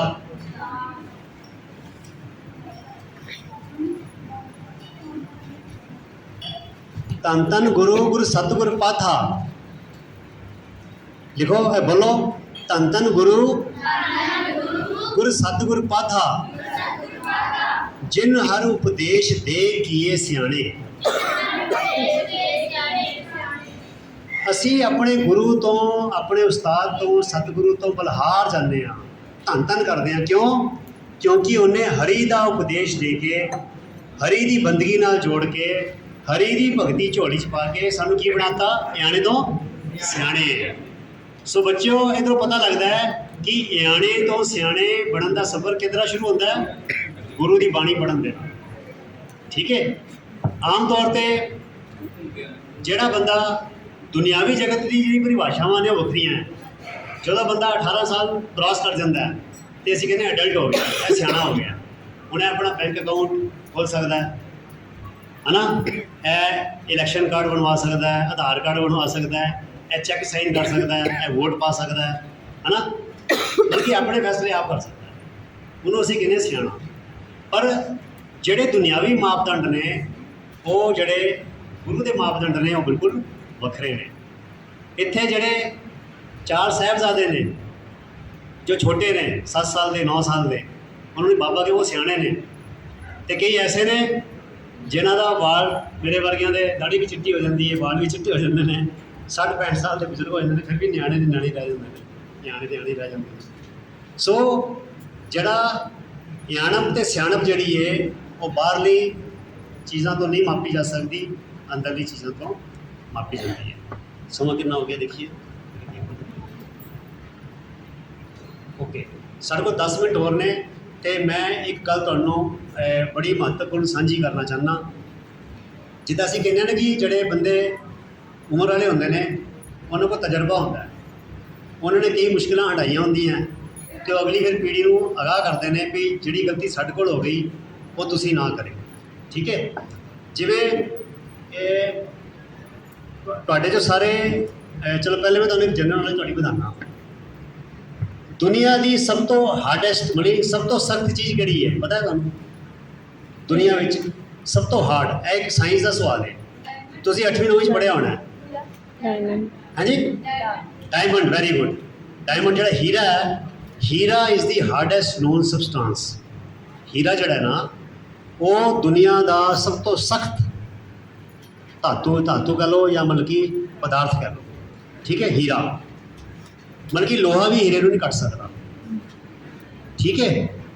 ਦੂਜੀ ਗੱਲ, ਇਹ ਗੱਲ ਪਤਾ ਲੱਗ ਗਈ, ਸਾਡੇ ਸਰੀਰ ਦੇ ਵਿੱਚ ਸਭ ਤੋਂ ਸਖਤ ਹਿੱਸਾ ਕਿਹੜਾ ਹੈ?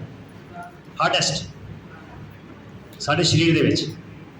ਮੈਂ ਤੁਹਾਨੂੰ ਸਿਹਤ ਦੀ ਇੱਕ ਬੜੀ ਕੀਮਤੀ ਗੱਲ ਦੱਸਣ ਲੱਗਾ, ਜੇ ਤੁਸੀਂ ਇਹਨੂੰ ਅਪਣਾ ਲਓਗੇ ਤਾਂ ਆਉਣ ਵਾਲੇ ਸਮੇਂ 'ਚ ਤੁਹਾਡੇ ਕਾਫੀ ਸਾਰੇ ਪੈਸੇ ਬਚ ਜਾਣਗੇ। ਕਿਉਂਕਿ ਮੈਂ ਪਿੱਛੇ ਕਰੀਬ 80,000 ਰੁਪਏ ਆਪਣਾ ਖਰਚਿਆ, ਹਾਂਜੀ। ਦੰਦ ਜਾਂ ਕੁਛ ਹੋਰ, ਦੰਦ ਦੇ ਉੱਤੇ ਵੀ, ਦੰਦ ਦੇ ਵੀ ਕੀ ਹਿੱਸੇ ਨੇ? ਦੰਦ ਦਾ ਉੱਪਰਲੀ ਪਰਤ enamel, ENAMEL, enamel is the hardest substance in our body. ਸਾਡੇ ਸਰੀਰ ਵਿੱਚੋਂ ਸਭ ਤੋਂ ਸਖਤ ਜੋ ਹਿੱਸਾ ਹੈ, ਸਭ ਤੋਂ ਹਾਰਡ, ਉਹ ਹੈਗਾ ਦੰਦ ਦੇ ਉੱਪਰਲੀ ਪਰਤ। ਉਹ ਟਰਾਂਸਪੇਰੈਂਟ, ਸ਼ੀਸ਼ੇ ਵਰਗੀ ਨਜ਼ਰ ਨਹੀਂ ਆਉਂਦੀ। ਇਹ ਚਿੱਟਾ ਤੁਹਾਨੂੰ ਨਜ਼ਰ ਆਉਂਦਾ ਨਾ, ਉਹ ਪਿਛਲਾ ਹਿੱਸਾ ਹੈ। ਇਹਦੇ ਉੱਤੇ ਇੱਕ ਪਰਤ ਹੈਗੀ ਹੈ, ਉਹ ਸਭ ਤੋਂ ਸਖਤ ਹੈਗੀ ਹੈ। ਅਤੇ ਤੁਹਾਨੂੰ ਪਤਾ ਹੈ ਕਿ ਦੰਦ ਖਰਾਬ ਹੋਣ ਦਾ ਬਚਾਉਣ ਦਾ, ਦੰਦ ਖਰਾਬ ਹੋਣ ਤੋਂ ਬਚਣ ਦਾ ਇੱਕ ਫੈਕਟਰ, ਇੱਕ ਆਦਤ ਜੇ ਪਾ ਲਈ ਹੈ ਅਤੇ 90% ਦੀ ਦੰਦ ਦੀਆਂ ਸਮੱਸਿਆ ਸਾਨੂੰ ਕਦੇ ਨਹੀਂ ਆਉਣਗੀਆਂ ਜ਼ਿੰਦਗੀ ਵਿੱਚ, ਜੇ ਇੱਕ ਆਦਤ ਪਾ ਲਈ ਹੈ। ਉਹ ਆਦਤ ਸਾਨੂੰ, ਮੇਰੇ ਮਾਪਿਆਂ ਨੂੰ ਵੀ ਨਹੀਂ ਪਤਾ ਨਹੀਂ ਸੀਗੀ, ਮੈਨੂੰ ਵੀ ਨਹੀਂ ਪਤਾ ਸੀਗੀ, ਅਤੇ ਉਹਦਾ ਨਤੀਜਾ ਮੈਂ ਭੁਗਤਿਆ। ਫਿਰ ਮੈਨੂੰ ਪੜ੍ਹਨ ਦਾ ਸ਼ੌਕ ਸੀ, ਜਦ ਤੱਕ ਮੈਨੂੰ ਪੜ੍ਹ ਕੇ ਪਤਾ ਲੱਗਾ ਵੀ ਦੰਦਾਂ ਦੀ ਸੰਭਾਲ ਕਿੱਦਾਂ ਕਰੀ ਦੀ ਹੈ, ਤਦ ਤੱਕ ਮੇਰਾ ਕਾਫੀ ਨੁਕਸਾਨ, ਕਾਫੀ ਤਾਂ ਨਹੀਂ, ਹੁਣ ਮੇਰੇ ਆਪਣੇ ਦੰਦ ਨੇ, ਕੋਈ ਨਕਲੀ ਨਹੀਂ ਹੈਗਾ। ਇੱਕ ਜਿਹੜੇ ਦੋ ਮੈਂ ਕਹਿ ਰਿਹਾ ਨੁਕਸਾਨ ਹੋਇਆ, ਪਰ ਉਹ ਵੀ ਨੁਕਸਾਨ ਪੁਰਾਣਾ ਸੀਗਾ। ਉਹ ਚੱਲਦੇ ਹੁਣ ਜੁਗਾੜ ਨੇ ਜਦ ਹਿੰਮਤ ਹਾਰ ਗਈ, ਅਤੇ ਫਿਰ ਉਹ ਡਾਕਟਰ ਨੇ ਕਿਹਾ ਉਹਨੇ ਕੱਢਣੇ ਪੈਣੇ ਨੇ, ਵੀ 25 ਸਾਲ ਇਹਨੇ ਤੁਹਾਡਾ ਸਾਥ ਦਿੱਤਾ ਹੈ, ਅਤੇ ਬੜਾ ਡਾਕਟਰ ਨੇ ਜੁਗਾੜ ਕੀਤਾ ਸੀਗਾ। ਅਤੇ ਮੈਨੂੰ ਜਿਹੜੀ ਗੱਲ ਦਾ ਪਤਾ 27-28 ਸਾਲ ਦੀ ਉਮਰ 'ਚ ਲਾ ਕੇ ਲੱਗਾ, ਮੈਂ ਤੁਹਾਨੂੰ ਹੁਣ ਦੱਸਣਾ ਚਾਹੁੰਦਾ। ਉਹ ਕੀ ਸੀਗਾ ਕਿ ਅਸੀਂ, ਉਹ ਮੈਨੂੰ ਲੱਗਦਾ ਸਾਡੇ ਸਮਾਜ ਵਿੱਚ ਨਾ ਕੁਛ ਧਾਰਨਾਵਾਂ ਬਣੀਆਂ ਹੋਈਆਂ ਨੇ, ਅਤੇ ਸਾਡੇ ਮੂੰਹ ਚੜ੍ਹ ਗਈਆਂ ਵੀ ਸੁੱਚੇ ਮੂੰਹ ਪਾਠ ਕਰਨਾ, ਸੁੱਚੇ ਮੂੰਹ ਇਹ ਕਰਨਾ। ਪਰ ਮੈਂ ਵੀ ਗੁਰਬਾਣੀ ਦੀ ਪੰਕਤੀ ਪੜ੍ਹੀ ਕਿ ਕੀ ਗੁਰੂੜੀ ਕਰਕੇ ਮੂੰਹ ਸੁੱਚਾ ਹੋ ਜਾਂਦਾ? ਕਿ ਬਰਸ਼ ਕਰਕੇ ਮੂੰਹ ਸੁੱਚਾ ਹੋ ਜਾਂਦਾ? ਨਹੀਂ, ਉਹਦੇ ਸਾਫ਼ ਹੁੰਦਾ, ਸੁੱਚਾ ਥੋੜ੍ਹੀ ਹੁੰਦਾ। ਸੁੱਚਾ ਕਿੱਦਾਂ ਹੁੰਦਾ? ਗੁਰਬਾਣੀ ਕਹਿੰਦੀ ਨਾਮ ਕਹਿਤ ਗੋਬਿੰਦ ਕਾ ਸੂਚੀ ਪਈ ਰਸਨਾ। ਹੁਣ ਰਸਨਾ ਦੇ ਉੱਤੇ ਜਿਹੜਾ ਕੂੜ ਹੈਗਾ, ਨਿੰਦਾ ਹੈ, ਚੁਗਲੀ ਹੈ, ਝੂਠ ਹੈਗਾ, ਉਹ ਕੀ ਬਰਸ਼ ਦੇ ਨਾਲ ਗੁਰੂੜੀ ਨਾਲ ਸਾਫ਼ ਹੋ ਜਾਂਦਾ? ਉਹ ਨਹੀਂ ਸਾਫ਼ ਹੁੰਦਾ, ਉਹਦੇ ਨਾਮ ਜਪਣ ਨਾਲ ਸਾਫ਼ ਹੁੰਦਾ। ਸੋ ਇਹਨਾਂ ਸਫਾਈ ਵਿੱਚ ਅਤੇ ਸੁੱਚਾਂ ਵਿੱਚ ਫਰਕ ਹੈ। ਅਤੇ ਇਹ ਜਿਹੜਾ ਕਹਿਣਾ ਕਿ ਸੁੱਚੇ ਮੂੰਹ ਪਾਠ ਕਰਨਾ, ਅਤੇ ਮੂੰਹ 'ਤੇ ਹਰ ਵੇਲੇ ਝੂਠਾ ਰਹਿੰਦਾ, ਉਸ ਹਿਸਾਬ ਨਾਲ ਮੂੰਹ 'ਤੇ ਹਰ ਵੇਲੇ ਥੁੱਕ ਨਾਲ ਭਰਿਆ ਪਿਆ, ਅਤੇ ਫਿਰ ਤਾਂ ਨਾਮ ਕਦੀ ਵੀ ਨਹੀਂ ਜਪ ਸਕਦੇ। ਸੋ ਨਾਮ ਤਾਂ ਅਸੀਂ ਰੋਟੀ ਖਾਣ ਤੋਂ ਪਹਿਲੇ ਵੀ ਜਪਣਾ, ਰੋਟੀ ਖਾਣ ਤੋਂ ਬਾਅਦ ਵੀ ਜਪਣਾ। ਇਹ ਸੁੱਚੇ ਮੂੰਹ ਵਾਲੀ ਗੱਲ ਪੰਡਤਾਂ ਦੀ ਹੈਗੀ ਹੈ, ਸਿੱਖੀ ਵਿੱਚ ਸੁੱਚੇ ਮੂੰਹ ਵਾਲੀ ਕੋਈ ਗੱਲ ਨਹੀਂ ਹੈਗੀ। ਜਿਵੇਂ ਜੰਗਲ ਪਾਣੀ ਜਾਣਾ ਹੈ ਖੇਤਾਂ ਨੂੰ, ਅਤੇ ਕੀ ਉਸ ਲਈ ਜੰਗਲ ਪਾਣੀ ਜਾਣ ਤੱਕ ਮੈਂ ਪਾਠ ਨਹੀਂ ਕਰਨਾ? ਗੁਰੂ ਸਾਹਿਬ ਦੇ ਸਾਥ ਸਿਮਰੋ ਗੋਬਿੰਦ, ਹਰ ਵੇਲੇ ਅਸੀਂ ਜੰਗਲ ਪਾਣੀ ਜਾਣ ਤੋਂ ਪਹਿਲੇ ਵੀ ਨਾਮ ਜਪਣਾ ਹੈ, ਉਸ ਤੋਂ ਬਾਅਦ ਵੀ ਜਪਣਾ, ਹਰ ਵੇਲੇ ਜਪਣਾ। ਉਹਦੇ ਸੁਰਤ ਵਿੱਚ ਹਰ ਵੇਲੇ ਅਕਾਲ ਪੁਰਖ ਨੂੰ ਟਿਕਾ ਕੇ ਰੱਖਣਾ। ਸੋ ਜਦੋਂ ਇਹ ਗੱਲ ਮੈਨੂੰ ਸਪਸ਼ਟ ਹੋ ਗਈ, ਮੈਂ ਡਾਕਟਰੀ ਦੀ ਕਿਤਾਬ ਪੜ੍ਹੀ ਦੰਦਾਂ ਦੇ ਕੇਅਰ ਬਾਰੇ। ਉਹ ਡਾਕਟਰ ਨੇ ਕਿਹਾ ਕਿ ਆਮ ਤੌਰ 'ਤੇ ਸਾਰੇ ਬੰਦੇ ਸਵੇਰੇ ਉੱਠ ਕੇ ਬਰਸ਼ ਕਰਦੇ ਨੇ, ਅਸੀਂ ਵੀ ਸਵੇਰੇ ਉੱਠ ਕੇ ਬਰਸ਼ ਕਰਦੇ ਸੀਗੇ। ਮੰਮੀ ਕਹਿੰਦੇ ਸਵੇਰੇ ਉੱਠ ਕੇ ਚਲੋ ਪਹਿਲੇ ਬਰਸ਼ ਕਰੋ, ਫਿਰ ਚਾਹ ਪਾਣੀ ਮਿਲੇਗਾ। ਅਤੇ ਕਿਸੇ ਜਦ ਡਾਕਟਰ ਕੋਲ ਗਏ ਅਤੇ ਡਾਕਟਰ ਕਹਿੰਦਾ ਰਾਤੀ ਸੌਣ ਤੋਂ ਪਹਿਲੇ ਬਰਸ਼ ਕਰਨਾ ਚਾਹੀਦਾ। ਮੈਂ ਬੜਾ ਹੈਰਾਨ ਹੋਇਆ। ਮੈਂ ਕਿਹਾ ਵੀ ਅੱਜ ਤੱਕ ਦੇ ਨਾ ਕਿਸੇ ਚਾਚੇ ਨੇ, ਨਾ ਕਿਸੇ ਫੁੱਫੜ ਨੇ, ਨਾ ਕਿਸੇ ਤਾਏ ਨੇ, ਨਾ ਮੰਮੀ ਨੇ ਕਦੀ ਨਹੀਂ ਕਿਹਾ। ਸਾਰੇ ਕਹਿੰਦੇ ਸਵੇਰੇ ਉੱਠ ਕੇ ਬਰਸ਼ ਕਰੋ। ਇਹ ਡੈਂਟਿਸਟ ਕਹਿ ਰਿਹਾ ਵੀ ਰਾਤੀ ਸੌਣ ਲੱਗੇ ਬਰਸ਼ ਕਰੋ। ਫਿਰ ਮੈਂ ਡਿਟੇਲ 'ਚ ਪੜ੍ਹਿਆ ਕਿ ਉਹਨਾਂ ਕੋਲ ਟਾਈਮ ਨਹੀਂ ਹੁੰਦਾ। ਮੈਂ ਕਿਤਾਬ ਜਿਹੜੇ ਪੜ੍ਹੀ, ਉਹਨਾਂ ਨੇ ਸਮਝਾਇਆ ਜਦੋਂ ਅਸੀਂ ਰਾਤੀ ਬਿਨਾਂ ਬਰਸ਼ ਕੀਤੇ ਸੌਂਦੇ ਹਾਂ ਅਤੇ ਜੋ ਅਸੀਂ ਖਾਣਾ ਖਾਧਾ ਹੁੰਦਾ ਹੈ, ਉਹਦਾ ਜਿਹੜਾ ਗੁੱਦਾ ਜਾਂ ਜੋ ਕਹਿਣਾ ਲੇਪ ਹੈਗਾ, ਉਹ ਦੰਦਾਂ 'ਤੇ ਚਿੰਬੜਿਆ ਰਹਿੰਦਾ ਅਤੇ ਝਰੀਆਂ ਵਿੱਚ ਕੁਛ ਨਾ ਫਸਿਆ ਵੀ ਰਹਿੰਦਾ ਹੈ। ਉਹ ਸਾਰੇ ਵਿੱਚ ਗਲੂਕੋਜ਼ ਹੁੰਦਾ ਹੈ। ਜਿੰਨੀ ਵੀ ਅਸੀਂ ਚੀਜ਼ ਖਾਂਦੇ ਹਾਂ ਸਾਰੇ 'ਚ ਗਲੂਕੋਜ਼ ਹੈ। ਹਰ ਚੀਜ਼ ਸ਼ੂਗਰ 'ਚ ਕਨਵਰਟ ਹੁੰਦੀ ਹੈ, ਚਾਹੇ ਆਟਾ ਹੈ, ਚਾਹੇ ਚੌਲ ਹੈ, ਚਾਹੇ ਸਬਜ਼ੀ ਹੈ, ਕਿਸੇ ਜ਼ਿਆਦਾ ਕਿਸੇ ਥੋੜ੍ਹੀ, ਚਾਹੇ ਉਹ ਚੀਜ਼ ਖਾਣ ਨੂੰ ਮਿੱਠੀ ਹੈ ਜਾਂ ਨਹੀਂ ਹੈ, ਉਹ ਸਾਰੀਆਂ ਦੇ ਇਵੈਂਚੁਅਲੀ ਗਲੂਕੋਜ਼ ਵਿੱਚ ਕਨਵਰਟ ਹੋਣਾ ਹੈ, ਜਿਹਨੇ ਸਾਨੂੰ એનર્ਜੀ ਦੇਣੀ ਹੈ। ਜਿਹੜੇ ਬੰਦੇ ਨੇ ਬਾਇਓਲੋਜੀ 9ਵੀਂ 8ਵੀਂ ਦੀ ਪੜ੍ਹੀ ਹੈ ਉਹ ਸਾਰੇ ਜਾਣਦੇ ਨੇ ਹੈਗਾ, ਠੀਕ ਹੈ। ਇਹ ਮੁੱਢਲਾ ਵਿਗਿਆਨ ਹੀ ਹੈ, ਪਰ ਅਸੀਂ ਧਿਆਨ ਨਹੀਂ ਦਿੰਦੇ ਉਹਨੂੰ। ਅਤੇ ਉਹ ਫਿਰ ਕੀ ਹੁੰਦਾ ਹੈ, ਜਿਹੜੀ ਸਾਡੀ ਲਾਰ ਹੈ, ਲਾਰ ਸਲਾਈਵਾ ਜਿਹਨੂੰ ਕਹਿੰਦੇ ਆ, ਉਹ ਜਿਸਲੇ ਉਹ ਗਲੂਕੋਜ਼ ਨਾਲ ਮਿਕਸ ਹੁੰਦੀ ਹੈ, ਉਹਨਾਂ ਫਿਰ ਕੈਮੀਕਲ ਰਿਐਕਸ਼ਨ ਹੁੰਦਾ ਹੈ, ਰਸਾਇਣਕ ਕਿਰਿਆ ਹੁੰਦੀ ਹੈ, ਅਤੇ ਉਹਨਾਂ ਬਣਦਾ ਐਸਿਡ। ਉਹ ਇਨੈਮਲ ਜੋ ਇੰਨਾ ਸਖਤ ਹੈ ਕਿ ਅਖਰੋਟ ਵੀ ਤੋੜ ਦਿੰਦਾ ਹੈ, ਗੰਨੇ ਦੀ ਪੋਰੀ ਵੀ, ਜਾਂ ਕੋਈ ਚੀਜ਼ ਚੱਬ ਲੈਂਦਾ ਹੈ, ਪਰ ਉਹ ਜਿਹੜਾ ਐਸਿਡ ਹੈ ਉਹ ਇਨੈਮਲ ਨੂੰ ਚੀਰ ਦਿੰਦਾ ਹੈ, ਇਨੈਮਲ ਦੇ ਵਿੱਚ ਖੁੱਤੀਆਂ ਪਾਣੀ ਸ਼ੁਰੂ ਕਰ ਦਿੰਦਾ ਹੈ। ਅਤੇ ਫਿਰ ਉਹ ਇੱਕ ਦਿਨ 'ਚ ਨਹੀਂ ਹੁੰਦਾ, ਜਦੋਂ ਤੁਸੀਂ ਸਾਲੋ ਸਾਲ ਇਹਦਾ ਕਰੀ ਜਾਓਗੇ, ਫਿਰ ਉਹ ਖੋੜ ਪੈਣਾ ਸ਼ੁਰੂ ਹੋ ਜਾਂਦਾ। ਉਹ ਦੰਦ ਖਾਧਾ, ਜਦੋਂ ਅਸੀਂ ਇਹਨੂੰ ਕੀੜਾ ਲੱਗ ਗਿਆ, ਉਹ ਕੀੜਾ ਨਹੀਂ ਹੁੰਦਾ ਅਸਲ ਵਿੱਚ, ਉਹ ਐਸਿਡ ਨੇ ਉਹ ਤੁਹਾਡਾ ਖੋੜ ਦਿੱਤਾ ਹੁੰਦਾ, ਅਤੇ ਫਿਰ ਉਹ ਬੈਕਟੀਰੀਆ ਉਹਦਾ ਖਾਣ ਪੀਣ ਦੇ ਸਮਾਨ ਹੈਗਾ ਉਹ ਸੜਦਾ ਹੈ, ਅਤੇ ਉਹ ਸੜਦਾ ਜਿਹਦਾ ਬਾਹਰ ਕੂੜੇ ਚੀਜ਼ਾਂ ਸੜਦੀਆਂ ਨੇ। ਅਤੇ ਇਹਦਾ ਬੱਚੋ ਤਰੀਕਾ ਕੀ ਹੈ ਕਿ ਰਾਤ ਦੀ ਰੋਟੀ ਖਾਣ ਤੋਂ ਬਾਅਦ ਬਰਸ਼ ਕਰਨਾ ਹੈ। ਅਤੇ ਬਰਸ਼ ਦੀ ਮੈਂ ਇੱਕ ਟੈਕਨੀਕ ਦੱਸਦਾ, ਇੱਦਾਂ ਕਦੀ ਨਹੀਂ ਕਰਨਾ, ਇੱਦਾਂ ਕਰਨਾ ਹੈ, ਕਿਉਂਕਿ ਝਰੀਆਂ ਇੱਦਾਂ ਨੇ ਨਾ, ਉੱਪਰ ਤੋਂ ਇੱਦਾਂ, ਥੱਲਿਓਂ ਦੀ ਇੱਦਾਂ, ਇਸੇ ਤਰ੍ਹਾਂ ਅੰਦਰੋਂ ਦੀ। ਔਰ ਤੁਸੀਂ ਦੇਖ ਲਓ, ਜਦੋਂ ਫਿਰ ਮੈਂ 27-28 ਸਾਲ ਦੀ ਉਮਰ 'ਚ ਇਹ ਵਾਲੀ ਆਦਤ ਅਪਣਾਈ, ਜਿਹੜਾ ਪਹਿਲਾ ਨੁਕਸਾਨ ਹੋ ਗਿਆ, ਬਸ ਉਹੀ ਹੁਣ ਟਿਕਿਆ ਹੋਇਆ। ਉਸ ਤੋਂ ਬਾਅਦ ਮੈਨੂੰ ਕੋਈ ਤੰਗੀ ਨਹੀਂ ਆਈ। ਅਤੇ ਵਾਹਿਗੁਰੂ ਦੀ ਕਿਰਪਾ ਦੇ ਨਾਲ ਦੇਖੋ, ਮੈਂ 60 ਸਾਲ ਦਾ ਹੋ ਜਾਵਾਂਗਾ, ਮੇਰੇ ਸਾਰੇ ਦੰਦ ਆਪਣੇ ਨੇ। ਸਿਰਫ 2 ਦੰਦ ਜਿਹੜੇ ਖਰਾਬ ਹੋਏ ਸੀਗੇ ਉਹ ਪਹਿਲਾਂ ਦੇ, ਮਤਲਬ ਕਿ ਉਹਦਾ ਜੁਗਾੜੂ ਕੰਮ ਡਾਕਟਰ ਨੇ ਕੀਤਾ ਸੀ। 25 ਸਾਲ 30 ਸਾਲ ਉਹਨੇ ਉਹਦਾ ਸਾਥ ਦਿੱਤਾ। ਹੁਣ ਉਹ ਕਹਿੰਦੇ ਵੀ ਉਹ ਖਤਮ ਹੋ ਗਿਆ, ਹੁਣ ਉਹਨੇ ਵੀ ਨਕਲੀ ਦੰਦ ਲਾਏ ਨੇ। ਇਹ ਬੱਚਿਓ ਇੰਨੀ ਕੀਮਤੀ ਚੀਜ਼ ਹੈ, ਮੈਂ ਇਸ ਕਰਕੇ ਕਹਿ ਰਿਹਾ, ਉਹਨੇ ਦੰਦ ਲਵਾਏ ਅਤੇ ਮੇਰਾ 80,000 ਤੋਂ ਮੈਨੂੰ ਝਟਕਾ ਲੱਗਿਆ। ਅਤੇ ਮੈਂ ਤਾਂ ਤੁਹਾਨੂੰ ਕਹਿ ਰਿਹਾ ਵੀ ਇਹ ਅਕਾਲ ਪੁਰਖ ਵਾਹਿਗੁਰੂ ਨੇ ਜੋ ਸਾਨੂੰ ਚੀਜ਼ਾਂ ਦਿੱਤੀਆਂ ਨੇ, ਇਹਨਾਂ ਦੀ ਕੀਮਤ ਨੂੰ ਸਮਝੀਏ, ਅਤੇ ਇਹਦੀ ਸੰਭਾਲ ਦੇ ਬਾਰੇ ਵੀ ਸਾਨੂੰ ਜਾਣਕਾਰੀ ਹੋਣੀ ਚਾਹੀਦੀ ਹੈ। ਸੋ ਅੱਜ ਤੋਂ ਬਾਅਦ ਸਾਰੇ ਬੱਚੇ ਤੁਸੀਂ ਕੀ ਕਰਨਾ ਬੱਚਿਓ, ਸੌਣ ਤੋਂ ਪਹਿਲੇ ਕੀ ਕਰਨਾ ਹੈ, ਜ਼ਰੂਰ ਕਰਨਾ ਹੈ। ਅਤੇ ਉਸ ਤੋਂ ਇਲਾਵਾ ਸਾਰਾ ਦਿਨ ਜਦੋਂ ਕੁਛ ਵੀ ਖਾਣਾ ਹੈ, ਡਾਕਟਰ ਦੂਜੀ ਗੱਲ ਇਹ ਕਹਿੰਦੇ ਨੇ ਕਰੂੜੀ ਜ਼ਰੂਰ ਕਰਨੀ ਹੈ। ਚਾਹ ਪੀਤੀ ਹੈ, ਖਾਣਾ ਖਾਧਾ ਹੈ, ਹੋਰ ਕੁਛ ਨਹੀਂ, ਕਰੂੜੀ ਜ਼ਰੂਰ ਕਰਨਾ। ਇਹ 2 ਗੱਲਾਂ ਦਾ ਖਿਆਲ ਰੱਖਣਾ ਹੈ। ਰਾਤੀ ਸੌਣ ਤੋਂ ਪਹਿਲੇ ਬਰਸ਼, ਮਤਲਬ ਕਿ ਛੋਟੇ ਹੁੰਦੇ ਕਹਿੰਦੇ ਨੀਂਦ ਜ਼ੋਰ ਫੜ ਲੈਂਦੀ ਹੈ ਅਤੇ ਬੰਦੇ ਭੁੱਲ ਜਾਂਦੇ ਨੇ।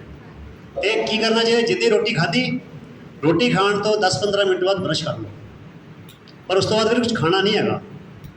ਜਿਲੇ ਬਰਸ਼ ਕਰ ਲਿਆ ਰਾਤੀ, ਫਿਰ ਮੂੰਹ 'ਚ ਕੁਛ ਨਹੀਂ ਪਾਉਣਾ, ਸਿਰਫ ਪਾਣੀ ਪੀ ਸਕਦੇ ਹੋ, ਖਾਣਾ ਕੁਛ ਨਹੀਂ। ਇਸ ਗੱਲ ਦਾ ਖਿਆਲ ਰੱਖੋ।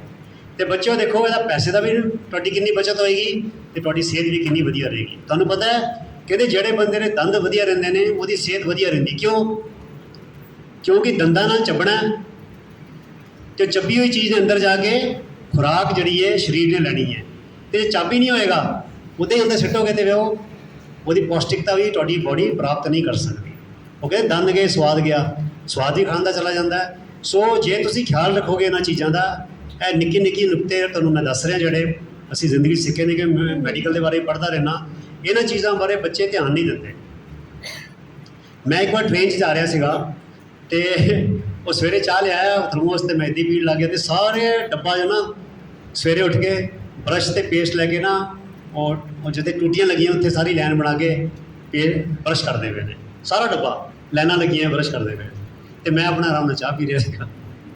ਅਤੇ ਰਾਤੀ ਜਿਹੜੇ ਸਾਰੇ ਸੁੱਤੇ ਸੀ, ਮੈਂ ਉੱਠ ਕੇ ਇਕੱਲਾ ਬਰਸ਼ ਕਰਦਾ ਪਿਆ ਸੀ। ਸਾਰਾ ਡੱਬਾ ਇਕੱਲਾ ਮੈਂ ਹੀ ਬੰਦਾ ਸੀ ਬਰਸ਼ ਕਰਨ ਵਾਲਾ, ਕੋਈ ਬਰਸ਼ ਨਹੀਂ ਕਰ ਰਿਹਾ ਸੀਗਾ। ਬਲਕਿ ਇੱਕ ਬੰਦੇ ਨੇ, ਮੈਂ ਕੈਂਪ 'ਤੇ ਗਿਆ, ਮੇਰਾ ਦੋਸਤ ਕਹਿੰਦਾ ਹੈ ਕਿ ਕਹਿੰਦੇ ਵੀਰ ਜੀ ਰਾਤੀ ਬਰਸ਼ ਕਰਦੇ ਪਏ ਹੋ? ਮੈਂ ਕਿਹਾ ਬਰਸ਼ ਤੇ ਰਾਤੀ ਕਰਨਾ ਚਾਹੀਦਾ, ਡੈਂਟਿਸਟ ਨਹੀਂ ਗਿਆ। ਕਹਿੰਦਾ ਸਵਾਰਾ ਨੂੰ ਕਹਿੰਦਾ ਉਹ ਕਰ ਡੈਂਟਿਸਟ ਸਾਹਿਬ ਨੂੰ ਇੰਨੀ ਵੀ ਅਕਲ ਨਹੀਂ ਹੈਗੀ, ਸਵੇਰੇ ਥੋੜ੍ਹੀ ਰਾਤੀ ਥੋੜ੍ਹੀ ਬਰਸ਼ ਕਰੀਦਾ, ਸਵੇਰੇ ਬਰਸ਼ ਕਰੀਦਾ। ਦੱਸੋ, ਮਤਲਬ ਕਿ ਇੱਥੇ ਤੱਕ ਦਿਮਾਗ ਵਿੱਚ ਅਗਿਆਨਤਾ ਦੀ ਗੱਲਾਂ ਸਾਡੇ ਬੈਠੀਆਂ ਹੋਈਆਂ ਨੇ। ਸੋ ਇਹ ਬੱਚਿਓ, ਕਿਸੇ ਵੀ ਡੈਂਟਿਸਟ ਕੋਲ ਪੁੱਛ ਕੇ ਦੇਖ ਲਓ, ਕੋਈ ਡੈਂਟਲ ਕੇਅਰ ਦੀ ਕਿਤਾਬ ਪੜ੍ਹ ਕੇ ਦੇਖ ਲਓ, 90% ਬਿਮਾਰੀਆਂ ਦੰਦ ਦੀਆਂ ਤੁਹਾਡੀਆਂ ਰਾਤ ਦੇ ਬਰਸ਼ ਕਰਨ ਦੇ ਨਾਲ ਕਦੀ ਤੁਹਾਡੇ ਨੇੜੇ ਨਹੀਂ ਲੱਗਣਗੀਆਂ। ਸੋ ਅਸੀਂ ਅੱਜ ਇੱਥੇ ਇਹੀ ਗੱਲ ਕੀਤੀ ਹੈ, ਅਤੇ ਗੁਰਸਿੱਖਾਂ ਦੀ ਸਿਹਤ ਵੀ ਬੜੀ ਡਟ ਕੇ ਰਹਿਣੀ ਚਾਹੀਦੀ ਹੈ। ਆਉਣ ਵਾਲੇ ਸਮੇਂ 'ਚ ਮੈਂ ਖਾਣ ਪੀਣ ਬਾਰੇ, ਸਿਹਤ ਨੂੰ ਵਧੀਆ ਰੱਖਣ ਬਾਰੇ ਕੁਛ ਹੋਰ ਗੱਲਾਂ ਵੀ ਕਰਾਂਗਾ, ਕਿਉਂਕਿ ਮੈਂ ਨੋਟ ਕੀਤਾ ਹੈ ਤੁਸੀਂ ਸਾਰੇ ਖੰਡ ਬਹੁਤ ਪਾਉਂਦੇ ਹੋ। ਮੈਂ ਸੇਵੀਆਂ ਖਾਧੀਆਂ, ਉਹ ਖੰਡ ਬਹੁਤ ਜ਼ਿਆਦਾ ਸੀ। ਕੱਲ੍ਹ ਕਿਸੇ ਨੇ ਚਾਹ ਲਿਆ ਕੇ ਦਿੱਤੀ, ਅੱਜ ਲਿਆ ਕੇ ਦਿੱਤੀ ਚਾਹ, ਉਹ 'ਚ ਖੰਡ ਬਹੁਤ ਜ਼ਿਆਦਾ ਸੀ। ਸੋ ਰੱਬ ਦਾ ਵਾਸਤਾ ਜੇ ਇੰਨੀ ਖੰਡ ਨਾ ਪੀਆ ਕਰੋ। ਹੁਣੀ ਤੋਂ ਆਦਤ ਸੁਧਾਰ ਲਓਗੇ ਅਤੇ ਠੀਕ ਰਹੋਗੇ। ਇਹ ਜਿਹੜੀ ਇੰਨੀ ਖੰਡ ਦੀ ਵਰਤੋਂ ਹੈ, ਗਾਂਹ ਜਾ ਕੇ 10 ਸਾਲਾਂ ਬਾਅਦ 15 ਸਾਲ ਬਾਅਦ ਤੁਹਾਨੂੰ ਸ਼ੂਗਰ ਦਾ ਰੋਗ ਲਵਾ ਦੇਗੀ ਅਤੇ ਤੁਹਾਡਾ ਮੋਟਾਪਾ ਵੀ ਵਧਾ ਦੇਗੀ। ਸੋ ਇਸ ਕਰਕੇ ਇਹਨਾਂ ਚੀਜ਼ਾਂ ਤੋਂ ਤੁਸੀਂ ਬਚਾਅ ਕਰਨਾ ਹੈ। ਸੋ ਇੰਨੀ ਬੇਨਤੀ ਪ੍ਰਵਾਨ ਕਰਨੀ ਹੈ ਜੀ, ਭੁੱਲਾਂ ਚੁੱਕਾਂ ਦੀ ਖਿਮਾ। ਵਾਹਿਗੁਰੂ ਜੀ ਕਾ ਖਾਲਸਾ, ਵਾਹਿਗੁਰੂ ਜੀ ਕੀ ਫਤਿਹ।